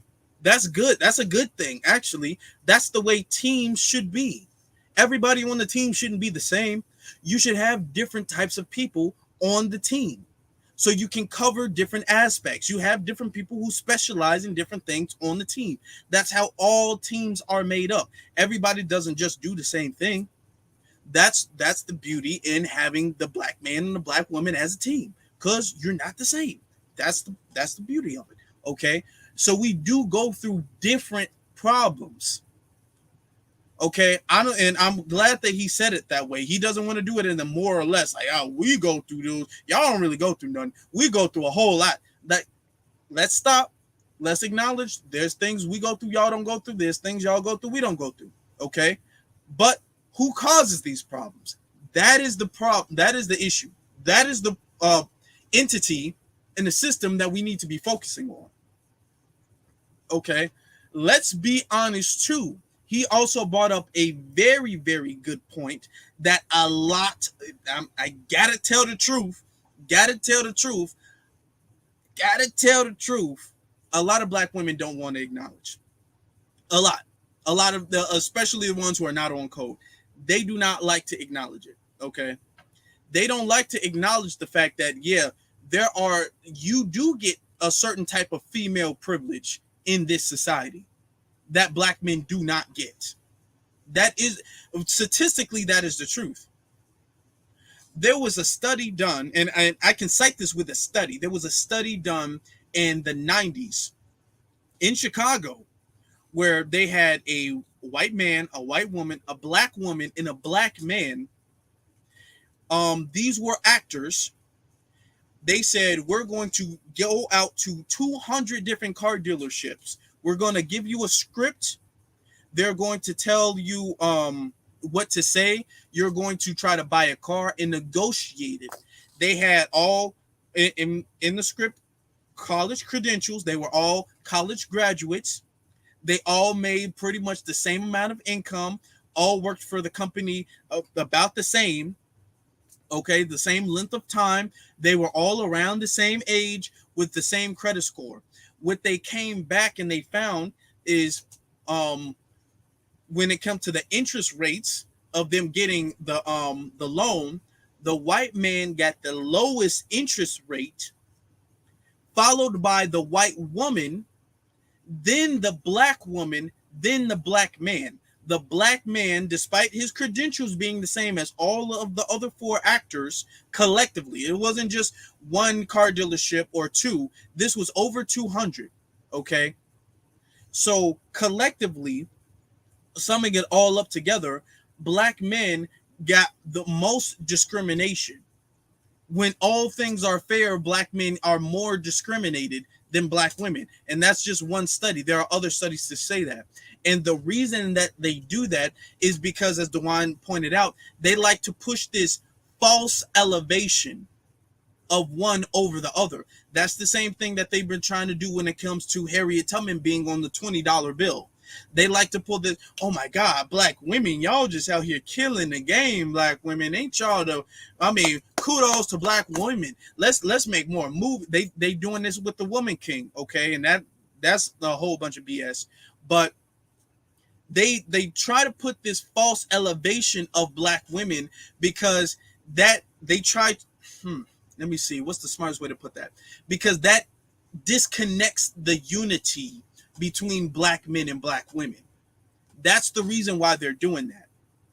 When they elevate one over the other, they try to do that because then the black man and black woman aren't in sync. See, in the civil rights movement, even though I do have some problems with the direction they were going in as far as integration, with the civil rights movement, black men and black women were in sync. You know, so now what they're trying to do is they're like, okay, to take them out of sync, we're going to have to throw certain things at black women, be all like, hey, black women, if the grass is greener on the other side, or black women, we see all of the stuff you do. Let's demonize the black men. We're going to specifically demonize the black men. It used to be where they would demonize the black men and the black women simultaneously. Now they do it individually. You know, because that kind of throws it out of sync, because then certain people get to feel like, oh, well, my sex is more demonized than your sex. But they weren't able to feel like that back in the 60s because both sexes were both demonized simultaneously. It's like a little mind trick, a Jedi mind trick that they try to play. Exactly. PD Chicago. Exactly. The fake black girl magic thing where they all like, oh, look at Kamala Harris. Kamala Harris is black girl magic. Ketanji Brown Jackson ain't that black girl magic. And they do these things to falsely elevate black women, to throw the sink in the unity of black women and black men off. That's why they do that. Okay, exactly. They're playing on black women's emotions. They're pulling the heartstrings. Like, remember, there was a magazine, Time, I believe it was Time magazine, when George Floyd, the uprisings were happening, and then they had a black woman who was out there. She had her fist up in the air and with a little black boy, but there were no black men around. They do stuff like that to say, oh, black women, y'all the backbone of the community. Y'all out here saving everybody. Black women always the ones got to save the day, save the day. Ain't black women the heroes? What's black men doing? They ain't nowhere to be found, because black women out here, they doing it. Okay. The fake ego boost, exactly. Joshua, exactly. That's the fake ego boost. And like I'm saying, you can give credit to black women without discrediting the work black men do. But what they try to do is they try to give false credit. It's not even real credit. They don't even really care about black women, because you still got black women like Sandra Bland, whose deletion has gone unjustified, unpunished. You still got black women like Breonna Taylor, whose deletion went unpunished. You still have black women who suffer on a daily basis through the medical field, law enforcement, all of these things, and they do not get punished for it. So all of this, we love black women, that's a facade. That is fake. That is used to give, to pull on the heartstrings and to use that emotion. Okay. Oh, Judge Mathis said that? Oh, okay. I gotta check that clip out of him saying that. That all of that is fake. They really don't care. But they want to make it seem like, oh yeah, we care about you. It's just them black men over there. Those are the real problem. Those are the real problem. It's not you. It's not even really racist, because it's just black men. That's really the issue. Black women, y'all heroes. Oh my God, we love you. We love you so much. It's just black men that we don't. We just hate them, and hate them with us. How about that? They do that, okay, to black women. They create little safety nets like government programs and stuff like that black women get before black men. They'll have things where a black man will get fired at a position or not hired before. I want you guys to think about it. Black men face higher unemployment than black women do. While they're talking about a male privilege, black men face male privilege in employment. Black women get hired at higher rates than black men do. So black men face higher unemployment than black women. So what are you talking about a male privilege as far as work and as far as the labor market goes? They do that stuff for the evil purposes of throwing off the unity between black men and black women. So we have to call that stuff out when we see it. And let me wrap this up, because there's something else I wanted to. It's a gift though, but hope. I think that when we talk about it, a lot of those programs, especially the ones from back in the day, since we are going to do the history thing, were not just made for black women, but black women accessed them because black women were the ones that were in the household that had to take care of whatever was left when the government did steal our black men away, or when black men did fall into the hands of white supremacy.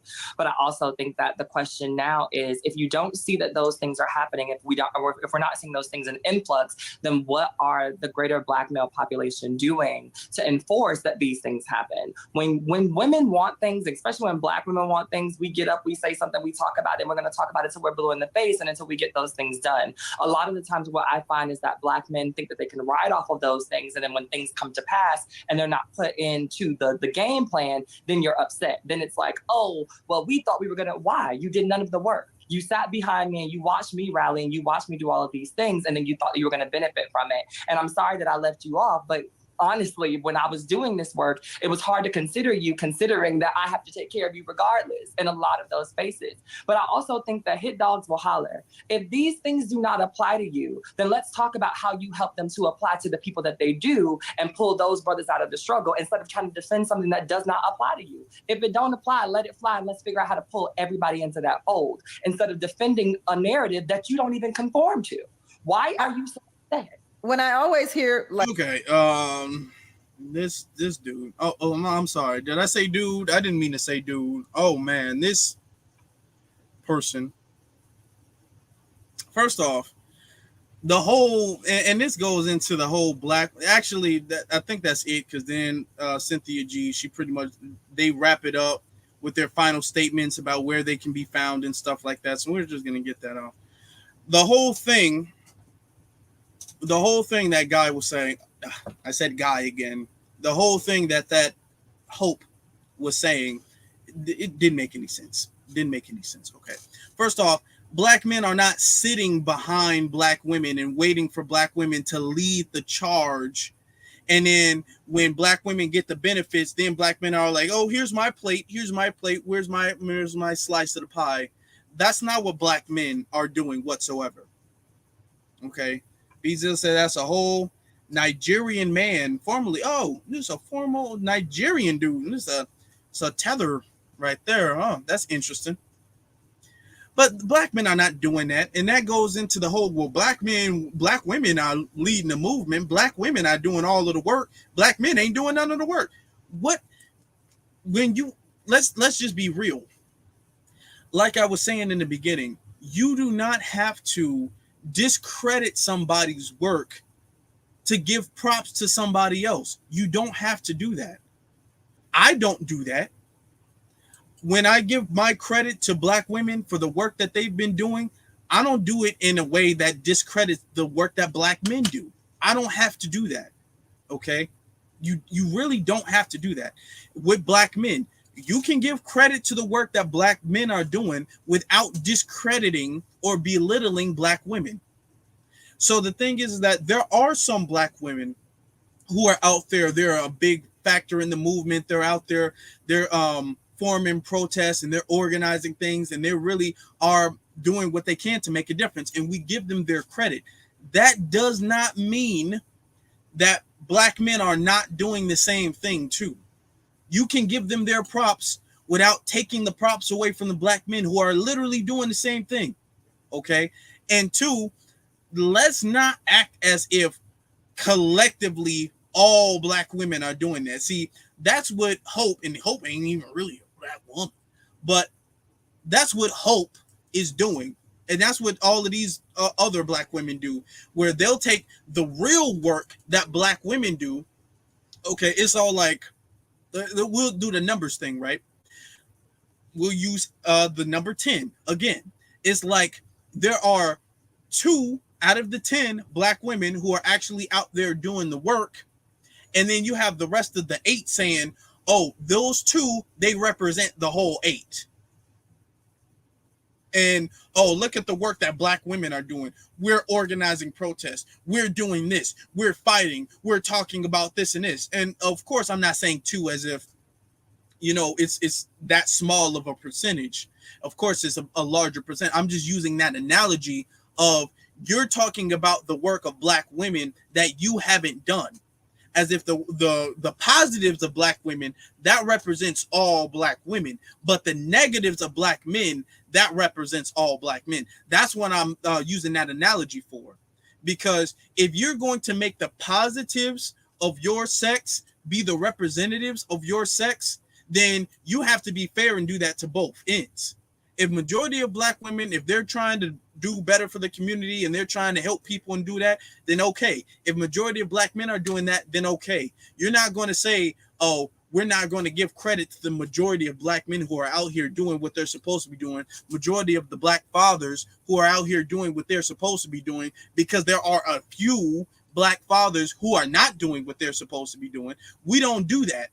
We don't do that to single mothers. We don't do that to Black women. Be all like, well, a minority of Black women, they actually are abusive to their children. So we're going to make that the representative of black mothers. That's not fair. That's not fair to do to anybody, okay? You always have to take things by the majority. What is the majority of black men doing? What is the majority of black women doing? And if you do speak on the minority, then you have to speak on it as the minority. I can't go around and say majority of black men are out here selling drugs, because I know that's not the majority. I'm not going to say, well, you know, black men go sell drugs. Black men are out here selling drugs, because that gives the optics that sounds as if I'm speaking on hold on for a second. Man, what the hell? That sounds as if I'm speaking on the majority. That's the thing. When you approach these kind of conversations, when it comes to black men and black women and bonding and healing, and is there a war on black men? Yes, there is a war on black women. There's a war on black women. There's a war on black children. There is a war on black people in general. What they do is they use a divide and conquer strategy, where they use certain tactics that they only use against black men or only use against black women, and the media that plays it up as if there's a disconnect. We're in the same boat, okay? The things that harm black men, it might harm us directly, but it harms black women indirectly, okay? When a black man gets shot by the police, yes, the black man specifically, he was the one directly harmed by it, but that black man's mother is harmed by that too. That black man's wife is harmed by that too. That black man's children, his daughters, they're harmed like that too. That affects black women as well too. So the direct attack on the black man is really the indirect attack on the black woman. The same goes vice versa. When black women are out here passing away in hospitals due to malpractice, and when they're being harmed and stuff like that in these hospitals due to malpractice and the anti-black racism, they might be the ones directly harmed, but the black men, her husband, her father, her children, they're indirectly harmed by her being harmed themselves. You know what I'm saying? So it goes hand in hand. It goes hand in hand. That's what I'm trying to say. Okay. Now, I want to end this. I don't know if you guys saw this. I posted this on, and shout out to everybody in here. Please make sure you subscribe, like, and share this broadcast. Please make sure you do that. I want to pull this one clip up. I don't know if you guys have seen this. I thought I had it up. Hold on. It's not up. It's not up. Let me pull this up. Shout out to everybody who shared this. Let me get to shout out to everybody who shared this on their broadcast. On their timeline. Everybody who retweeted and shared it. I appreciate you guys. But let me show you this clip real quick. I just had it. Okay, there it is. Let me make it a little bit bigger. Okay.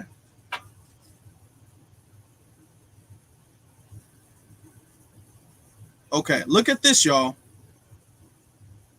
Check this out, y'all. Okay. A black woman assaulted at a restaurant in Milwaukee. Now the restaurant's name is Crab de Jour. When an Asian owner threw an alcoholic beverage at her face, severely damaging her eye, police only gave him a ticket for disorderly conduct. She returned with black men from the Black Panther Party of Milwaukee. Now, look at this. I'm Mariah. I'm coming today because last night I was assaulted by a bartender here at Crab de Jour restaurant, an Asian man, because I told him that my food wasn't done properly to my liking and that I wanted to send it back. He proceeded to throw a lemon drop drink of alcoholic beverage that had lemon juice, Hennessy, salt around the rim. He threw it right in my eye. Now, I don't know why the video cuts out there. Okay, but these are the black men from the Black Panther Party.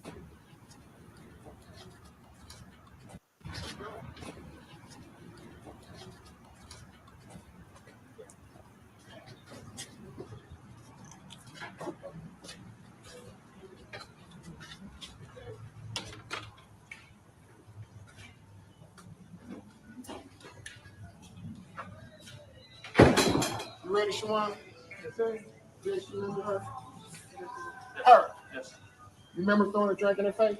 I did. You did. Why did you do that? Well, she was actually making racial remarks, and I apologize. You apologize to who? If she was making racial remarks, why were you the only one that got a ticket? Sorry? I'll say it again. If she was making racial remarks towards you, Correct. why were you the only one that got a ticket? I don't know. I don't know what the police did. So They gave you a ticket, am I right? correct. For disorderly conduct, right? Okay, here's the thing. Yes, You disrespected this queen from our community by throwing a drink in her face. I apologize.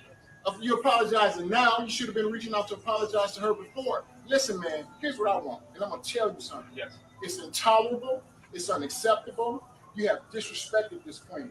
You messed up her eye, man, by throwing that drink in her face, bro. And here's, I want to shut you down. I want this business shut down. I want you arrested and charged with disorderly conduct. And until that happens, you're going to see us. We're going to, your shit is empty. And it should be that way. Black people should not be shopping here, man. Black people should not, nobody should be coming here. Why would you want to throw the drink in this girl's face, man? Why? Because you were angry, right? No. Oh, then why did you do it? Just tell me. Okay, now that's that first part. Now, before I give my commentary, okay, let me get to the second part. Exactly, AK. Peep out the bitch they get when black men pop up. All of that, Asians being beating black women up and abusing black women, grown Asian men doing that to black women. They don't do that when black men are present. All of when black men actually show up and black men are present, it's it was just a misunderstanding and all of that stuff. Now, when black women are alone, then that's when they get beat up by either a group of Asians or an Asian man. That's when that happens. But let's continue. Just tell me why you did it. I'm sorry. You ain't got no reason why, right? Yes, I'm sorry. Now you're sorry. Why weren't you sorry before? I was sorry. You didn't say it. You didn't reach out to her. You're just There's no way that I can actually reach out to her. Listen, man. And I'm gonna tell you this. You have disrespected our community. And for that you need to pay. And for that, I want you shut down permanently. I want you arrested. And I want you charged with assault and battery. That's what I want. And I'm going to make sure that happens. Why haven't you turned over the video to the police? I did. When? They said they don't have it. They do. They said they don't have it. I'm telling you what they said. They don't have the video. You said, well, I need to have my IT guy send it to you. Ain't that what you told them? On the police report, I read it. Correct. First, you lied to the police. You even lied to me on the phone. I spoke to you on the phone. Correct. And you lied to me, man. No, I didn't lie. Yeah, you did. I asked you, were you the owner? You go, no, I'm the manager. I am the manager. And you're the owner. Jason DeYoung is the owner. Stop playing with me, man. Stop it. Stop it. Okay. Well, I need to have my IT guy send it to you. Ain't that what you told them? On the police report, I read it. Correct. First, you lied to the police. I'm tired of you taking advantage of my people. Now, had that been a man, would you have done the same thing? Yes. You would have? You probably would have got your ass whooped. I'm a man, do it to me. I'm sorry. I'm a man, do it to me. I apologize. You got strong black men. You disrespected this queen. Throw a drink in my face. I came in here. We converged on your establishment. I'm challenging you. Okay. Now, the last part right here. Throw a drink in my face. I came in here. We converged on your establishment. I'm challenging you. I'm not threatening you, but I'm challenging you because I'm telling you, we're going to get you shut down permanently. Okay. I want you shut down permanently. If I have to come here weekly, I'm going to do it. If we have to send people here weekly, we're going to do it. I'm going to the DA. I'm going back to the Greenfield Police Department, which is racist as fuck. And I want you arrested. And I want you charged with assault and battery. And I want this place shut down. What do you got to say?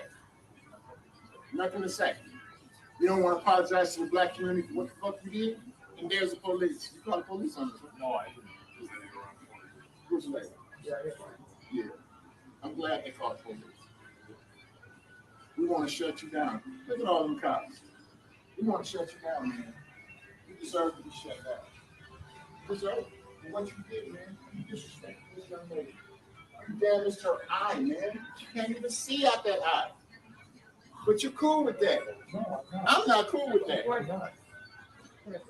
You need to be charged, and I'm going to make sure that you get charged. I want you shut down. I want you arrested and charged with assault and battery. That is what I want. How you doing? How are you? I'm good. Is there an issue? I'm King Rick. We're not right now. Let me finish up on top. I'm good. Is there an issue? I'm King Rick. I don't know why the video did this, but it wasn't me. That's where I'm at with you. Now, the police are here. I'm going to go talk to you. Am I under arrest, by the way? Because if I was, it's going to be an issue. Is your captain here? Lindstrom? Yeah. No, he's not here. My sergeant's coming up, but Okay. I know what's going on. All right. I'm glad that you do. I want this man arrested. I want this man charged with assault and battery for throwing a drink in this young lady's face and giving her severe eye damage. That's what I want. Okay. Now, I wonder if it actually, because it was taking a difficult time to upload. Let me see. Okay, this is the last part. This game of disorderly conduct, that's unacceptable. I'm telling you, man, we're going to shut you down. We're going to shut you down. I want this establishment shut down. I want you charged with assault and battery. That's what I want. Oh, I want you arrested. How you doing? good. You guys can protest all you want. You have to do it in public. Okay, I'm talking right now. I'll be right out. Okay, you don't want him here anymore? I'll be right out. Okay. When I'm done talking, give me a second. Okay, he wants you to leave now. You want me to leave? Yes, sir. Okay, here's what I want you to do. Get arrested. Get charged with disorderly conduct. Not disorderly conduct, assault and battery. I want you charged with felony. Okay? Now, since the police are here, you going to arrest me? No, not if you leave. Are you He wants going to you arrest me? No. As long as you go on, you want to protest, do it on I'm the not public park. protesting. I don't protest. Well, he wants you out here, so right now I you're go to the protesting. belly of the beast. That's what I do. Okay. And if you got an issue with that, you take it up with your chief. Okay. That's what you do. Now, you still want to talk to me or what? I just wanted you to leave. I'm That's what he's gonna, wanted to I'm going to leave when I want to leave. Okay. That's what's happening. All right. Thank you.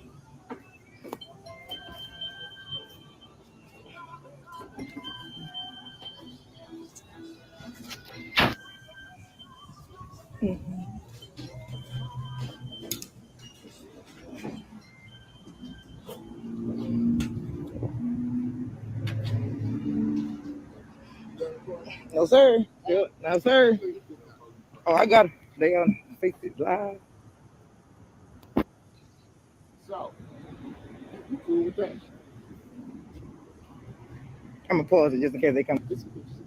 Now, that's pretty much it. That's pretty much it on that part. First off, shout out to them brothers. I tip my hat to them brothers. Salute to them, okay, for stepping up the way they did. I like the way they approached that situation. All right. Now, do you see how these cops, they got on code with that Asian store owner? He threw a drink, an alcoholic beverage at her face and it damaged her eye. I hope to God that her eye heals so she can see out of it one day, so it can be normal one day, but her eye might be permanently damaged. Okay, the eyeball is very sensitive to certain things. The eyeball is very sensitive. Okay, to lemon, alcohol, salt, all of these things, the eye is incredibly sensitive to, especially you throwing the drink. The cup might have hit your eye too. You know what I'm saying? That it might have had a toothpick in it. The toothpick or the ice might have hit your eye. That could have permanently damaged her eyeball. All right. Now, had she been any other race, he would be in jail. It wouldn't be no ticket for disorderly conduct. You just assaulted somebody. You are a grown man who just assaulted a woman. You don't get a ticket for disorderly conduct. Mind you, this is a restaurant. You are the owner of a restaurant. Okay. First off, he said, oh, she was saying some like racial epithets towards him. I personally Do not believe that whatsoever. He's already in the video. He's been caught with lies. In the actual video, he's been caught with lies, saying he's the manager and not the owner when he is the owner, playing little games. Okay. He's been playing little games. So I don't believe that. You know how these Asian people do. You know, when a black woman says that they don't like the service or whatever the case may be, then they get mad and want to beat the black woman up because they're lazy and they don't like to do extra work. That's really what it is. If we're gonna, let's just start telling the truth, okay? He threw a drink at her face. Even if she called him the worst names ever, if she said, "Oh, you dirty Asian, go back to China," and started making fun of him about his race or whatnot, as a store owner, first off, just as working at a place, but as a store owner, you have to conduct yourself in a professional manner, all right? You don't just beat somebody up as a store owner in your store just for saying something that you don't like, especially a female. You, as a male, you don't just get to, a woman says something, bam, I threw a drink at her. I gave her, she's wearing an eye patch because of me. Now, had that been an Asian woman and a black man, and the Asian woman said something to the black man, and the black man threw a drink at the Asian woman's face and messed her eye up, he would be in jail, and the store would be shut down until further notice. It wouldn't be a whole bunch of people having to protest. See, this stuff only happens to us, where we get harmed. Then next thing you know, we got to protest and we got to file this report. We got to do this and this and this. We got to do all of that when stuff happens to us. When it happens to these other groups of people, instant consequences. It would be instant consequences if that was a black man who did that to a non-black woman. But the fact that the roles were reversed, then he got a ticket, and he's just back at work.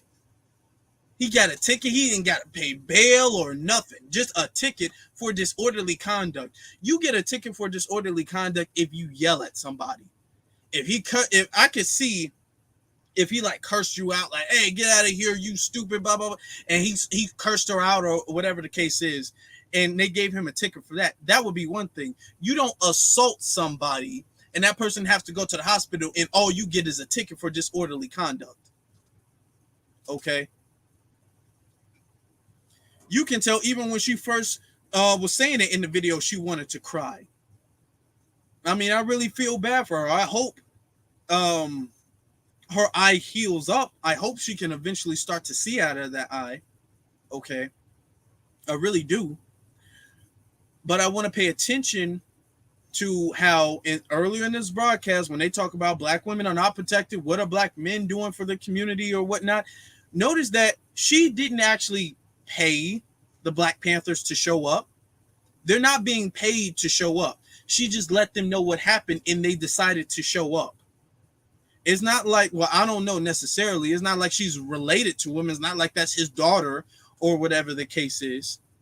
But they just showed up because a black woman was harmed. And black men do that all of the time. When black women are harmed, black men show up. Black men are on the front lines all of the time when black women say, "Hey, I need some help. Hey, they're harming me, they're hurting me, or they did something to me." They do that all of the time. Okay, exactly. I hope she sues them. I hope she gets every single thing. I hope she sues the restaurant and him himself. Oh, I wish her the most amount of money with that situation. I wish her the utmost. And exactly to the point you made earlier, you see how they act all cowardly when a black men show up. All of that big bad rah-rah stuff you feel because you have the advantage of you being stronger because you're a male. You don't do that when black men show up. I really want y'all to notice that. I'm sure a lot of you guys have, but notice how when black men show up or when black men are present, these non-black men, these Asian men, they don't get the same amount of smoke. You got Asian men, they be punching black women in the face, throwing drinks at their face, beating them up with broomsticks, and not just black men, the Mayanotes too, and you got all of these other people. When she's with her black man or black father or whatever the case, when she's or just when black men in general are around, that stuff stops. Notice that you don't see that stuff as much. Okay? because we just don't get down like that. We're just not gonna let that happen. Okay, had she been there with any one of those brothers, he wouldn't have threw that drink. I promise you. He only threw that drink because she was by herself. Either she was by herself, or she might have been out with some girls, maybe a girls' night out, or whatever the case may be. But she wasn't with any of those brothers at all. She wasn't even with a black man. Not just the size. She just wasn't with a black man. Period. Because they wouldn't have just walked out that building. It would have been a full-fledged fight if she was with. If she had like a man with her boyfriend, husband, father, whatever the case is, even a friend, even as black men, as friends to black women, not black women we're sleeping with, not black women we're related to. Even if a black man is your friend, your black male friend is going to have a certain level of protectiveness over you. He doesn't have to be like, oh, well, you know what? We not together, or whatever the case may be. Or I'm not related to you. I'm not your dad. I'm not your brother.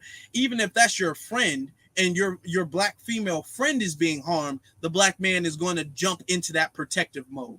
So all of this, well, black men, they're really out here harming black women and black children, and black men only care about themselves.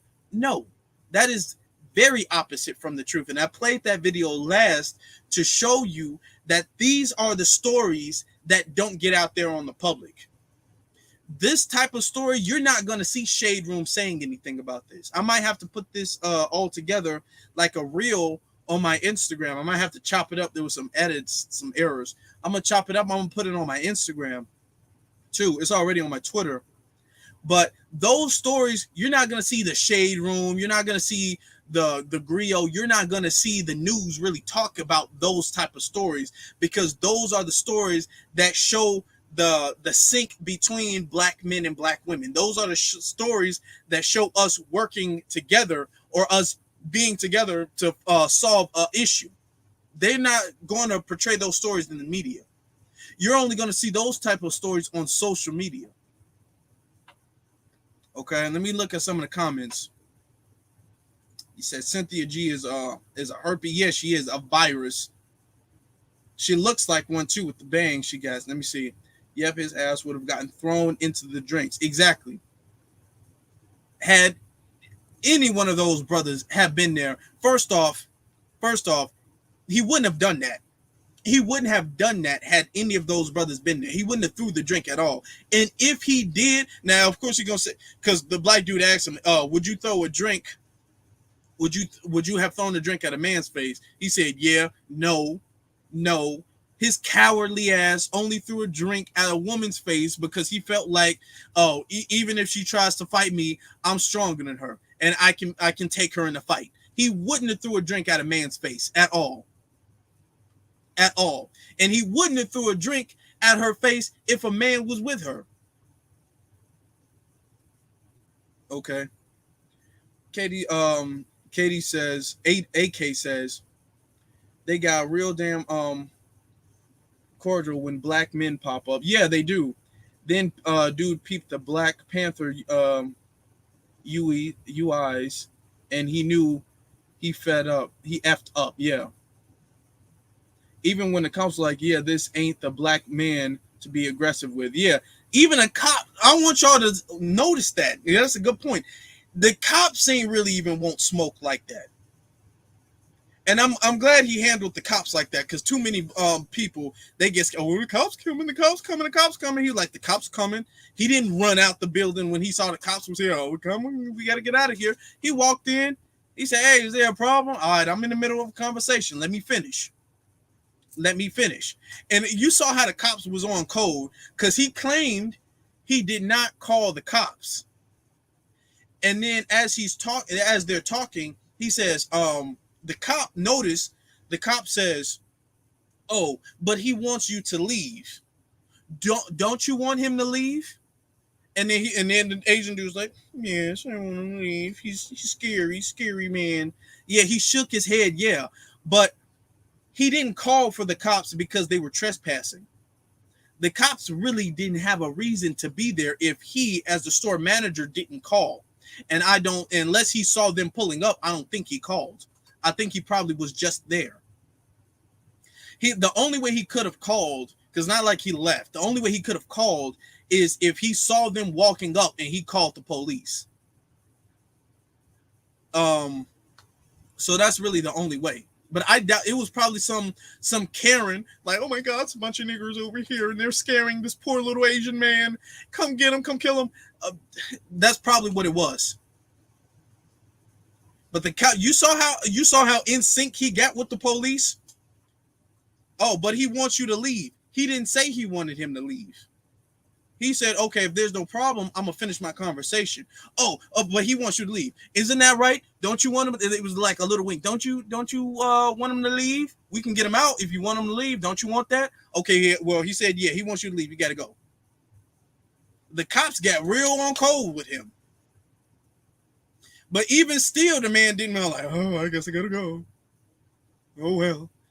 He was all like, all right, okay, I'm gonna leave. Let me just get my thought across. I'm gonna just give this statement out.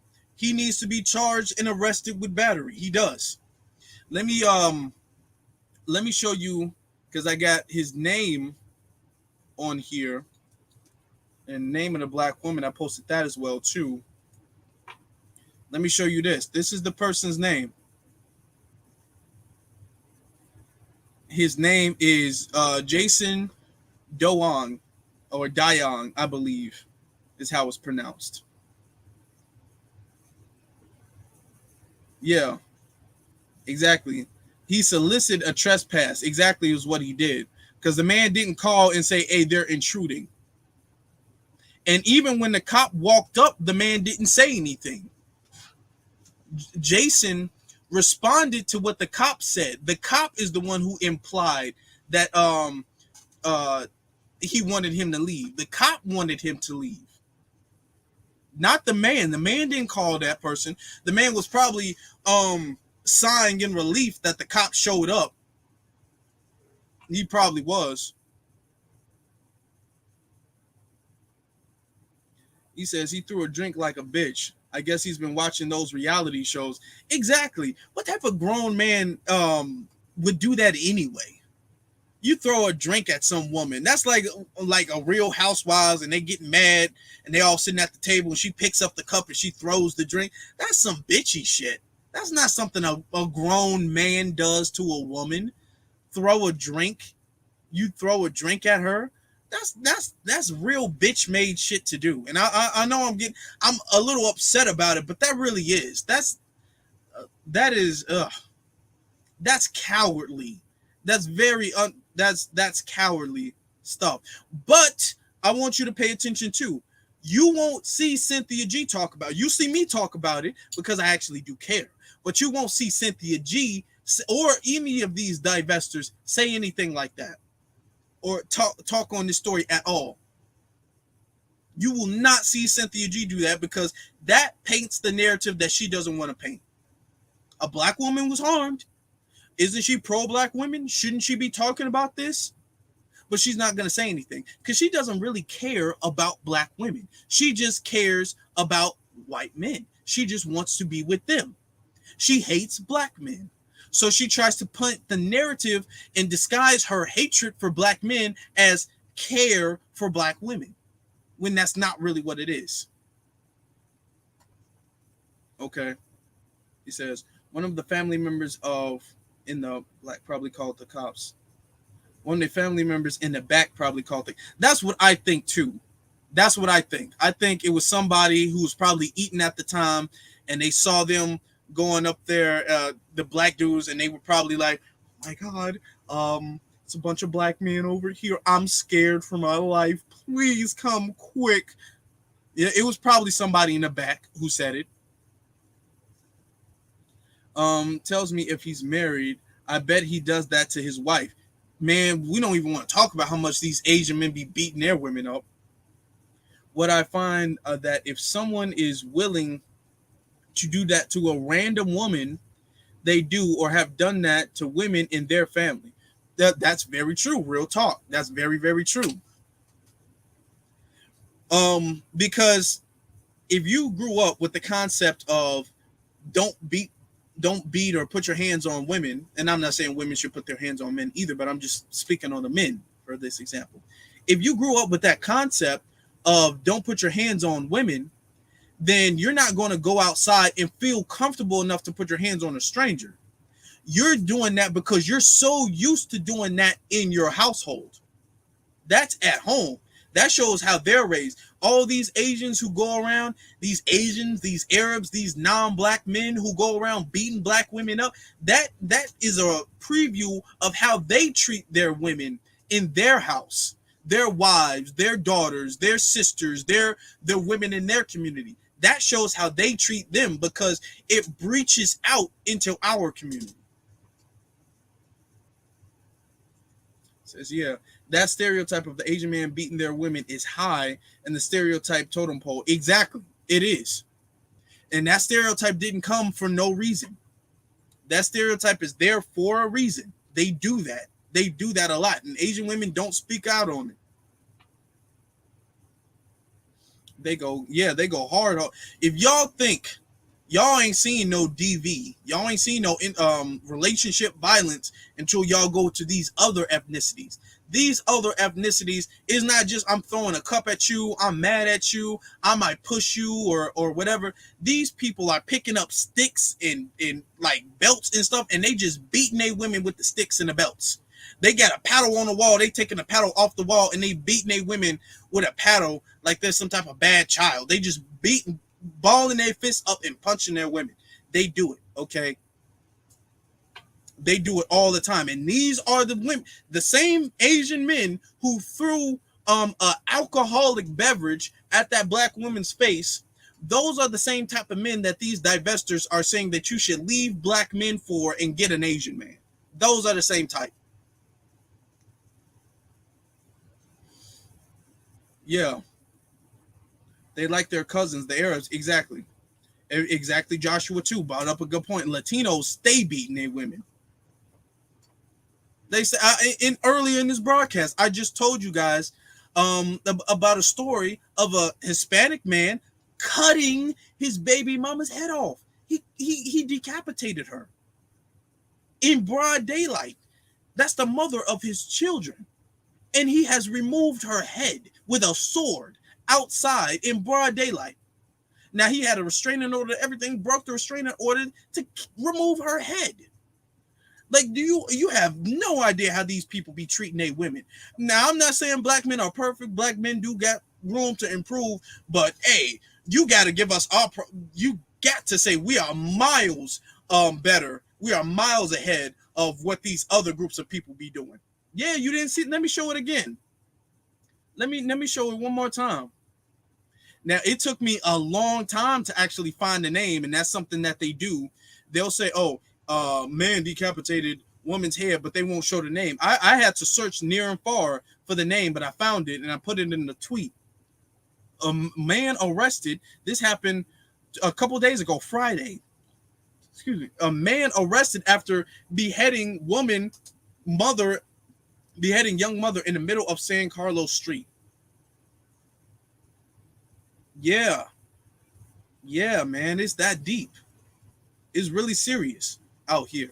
But these are the men that Cynthia G and her ilk are telling you to divest from black men to get with these men. Because these men know how to treat women. I don't think so. I don't think that these men treat women any better. Listen, these group of men don't even like the dark-skinned women in their own race. They don't even prefer the dark-skinned women in their own race. They're dark-skinned Latinos and Latinas. They don't even prefer the dark-skinned Latinas. They be mistreating the black people, the black Mexicans. They don't even like them. So if they don't even like the dark-skinned people in their own race, Asians included, because there are some dark-skinned Asians, if they don't even like the dark-skinned people in their own race, what makes you think that they're going to look at a black woman, a full black woman, and say, this is my queen. This is somebody I'm going to treat with love and respect. That doesn't even make sense. Man. Yeah, he says, note that La Raza shit has been breeding out the dark ones. Exactly. They do not have any respect or love for their dark-skinned counterparts whatsoever. Not at all. They all practice on their women first, just to see if it might work on us. Exactly. They be beating their women like punching bags. But they women still be on cold with them though. They women still be on cold with them. They still practice the same amount of anti-black race. That's why I don't feel sorry for them. I ain't advocating for them.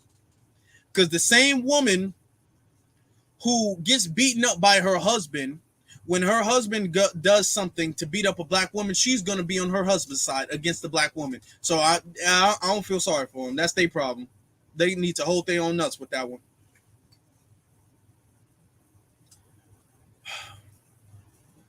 I'm gonna be wrapping this up. We've been on for almost 2.5 hours. This is a long broadcast that I've had in a minute. Thank you all for being here. We've had a pretty packed show this evening. I hope you guys have liked, shared, and subscribed to the channel. You can follow me on my social media.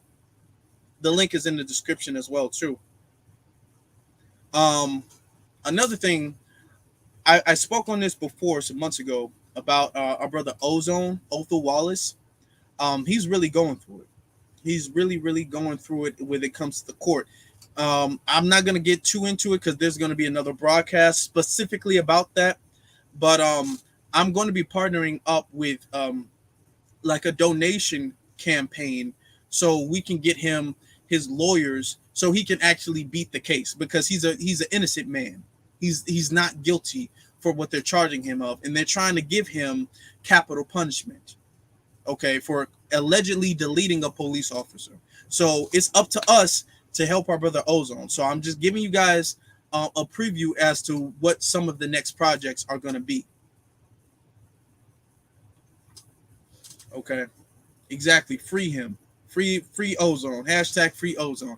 Now, I'm going to get out of here. I'm going to catch you guys this Thursday. You guys stay safe. You guys be cool.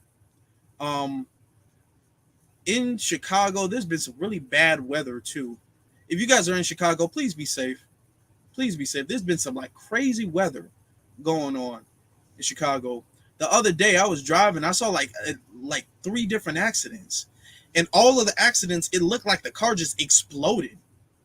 I'm talking about the accidents. I don't know how these accidents happen. Sometimes you can kind of tell how an accident happens when you drive through it, but I'm looking and I'm all like, these cars, this like what's going on out here looks kind of suspicious.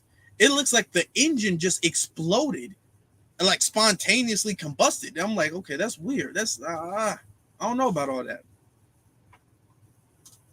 Okay. Oh, they tried to give you 30 years. Wow. Okay, well, I'm glad you made it, brother. I'm glad you were here with us. So we definitely got to work to free that man. Y'all, I want y'all to stay vigilant. I want y'all not to believe in the Cynthia G's and the propaganda and all of that stuff, because black men and black women, this is some of our most important, really our most important time right now. We don't have time for the gender warring conflict between, well, black men need to do this and black women, we holding it down, and black men, y'all not doing that. There's none of that, okay? We do not have time for any of that. We need to correct ourselves, self-improve, and then help the other person correct themselves and self-improve. That's really the goal. That's the goal, okay? So we're canceling all of that propaganda. We're working together. Please be safe out here. And it's going to get very dangerous. That's okay, because if you're on code and if you're ready with your power tools, you ain't got to get ready. So with that, I bid you guys a good night wherever you are, and be one to the family.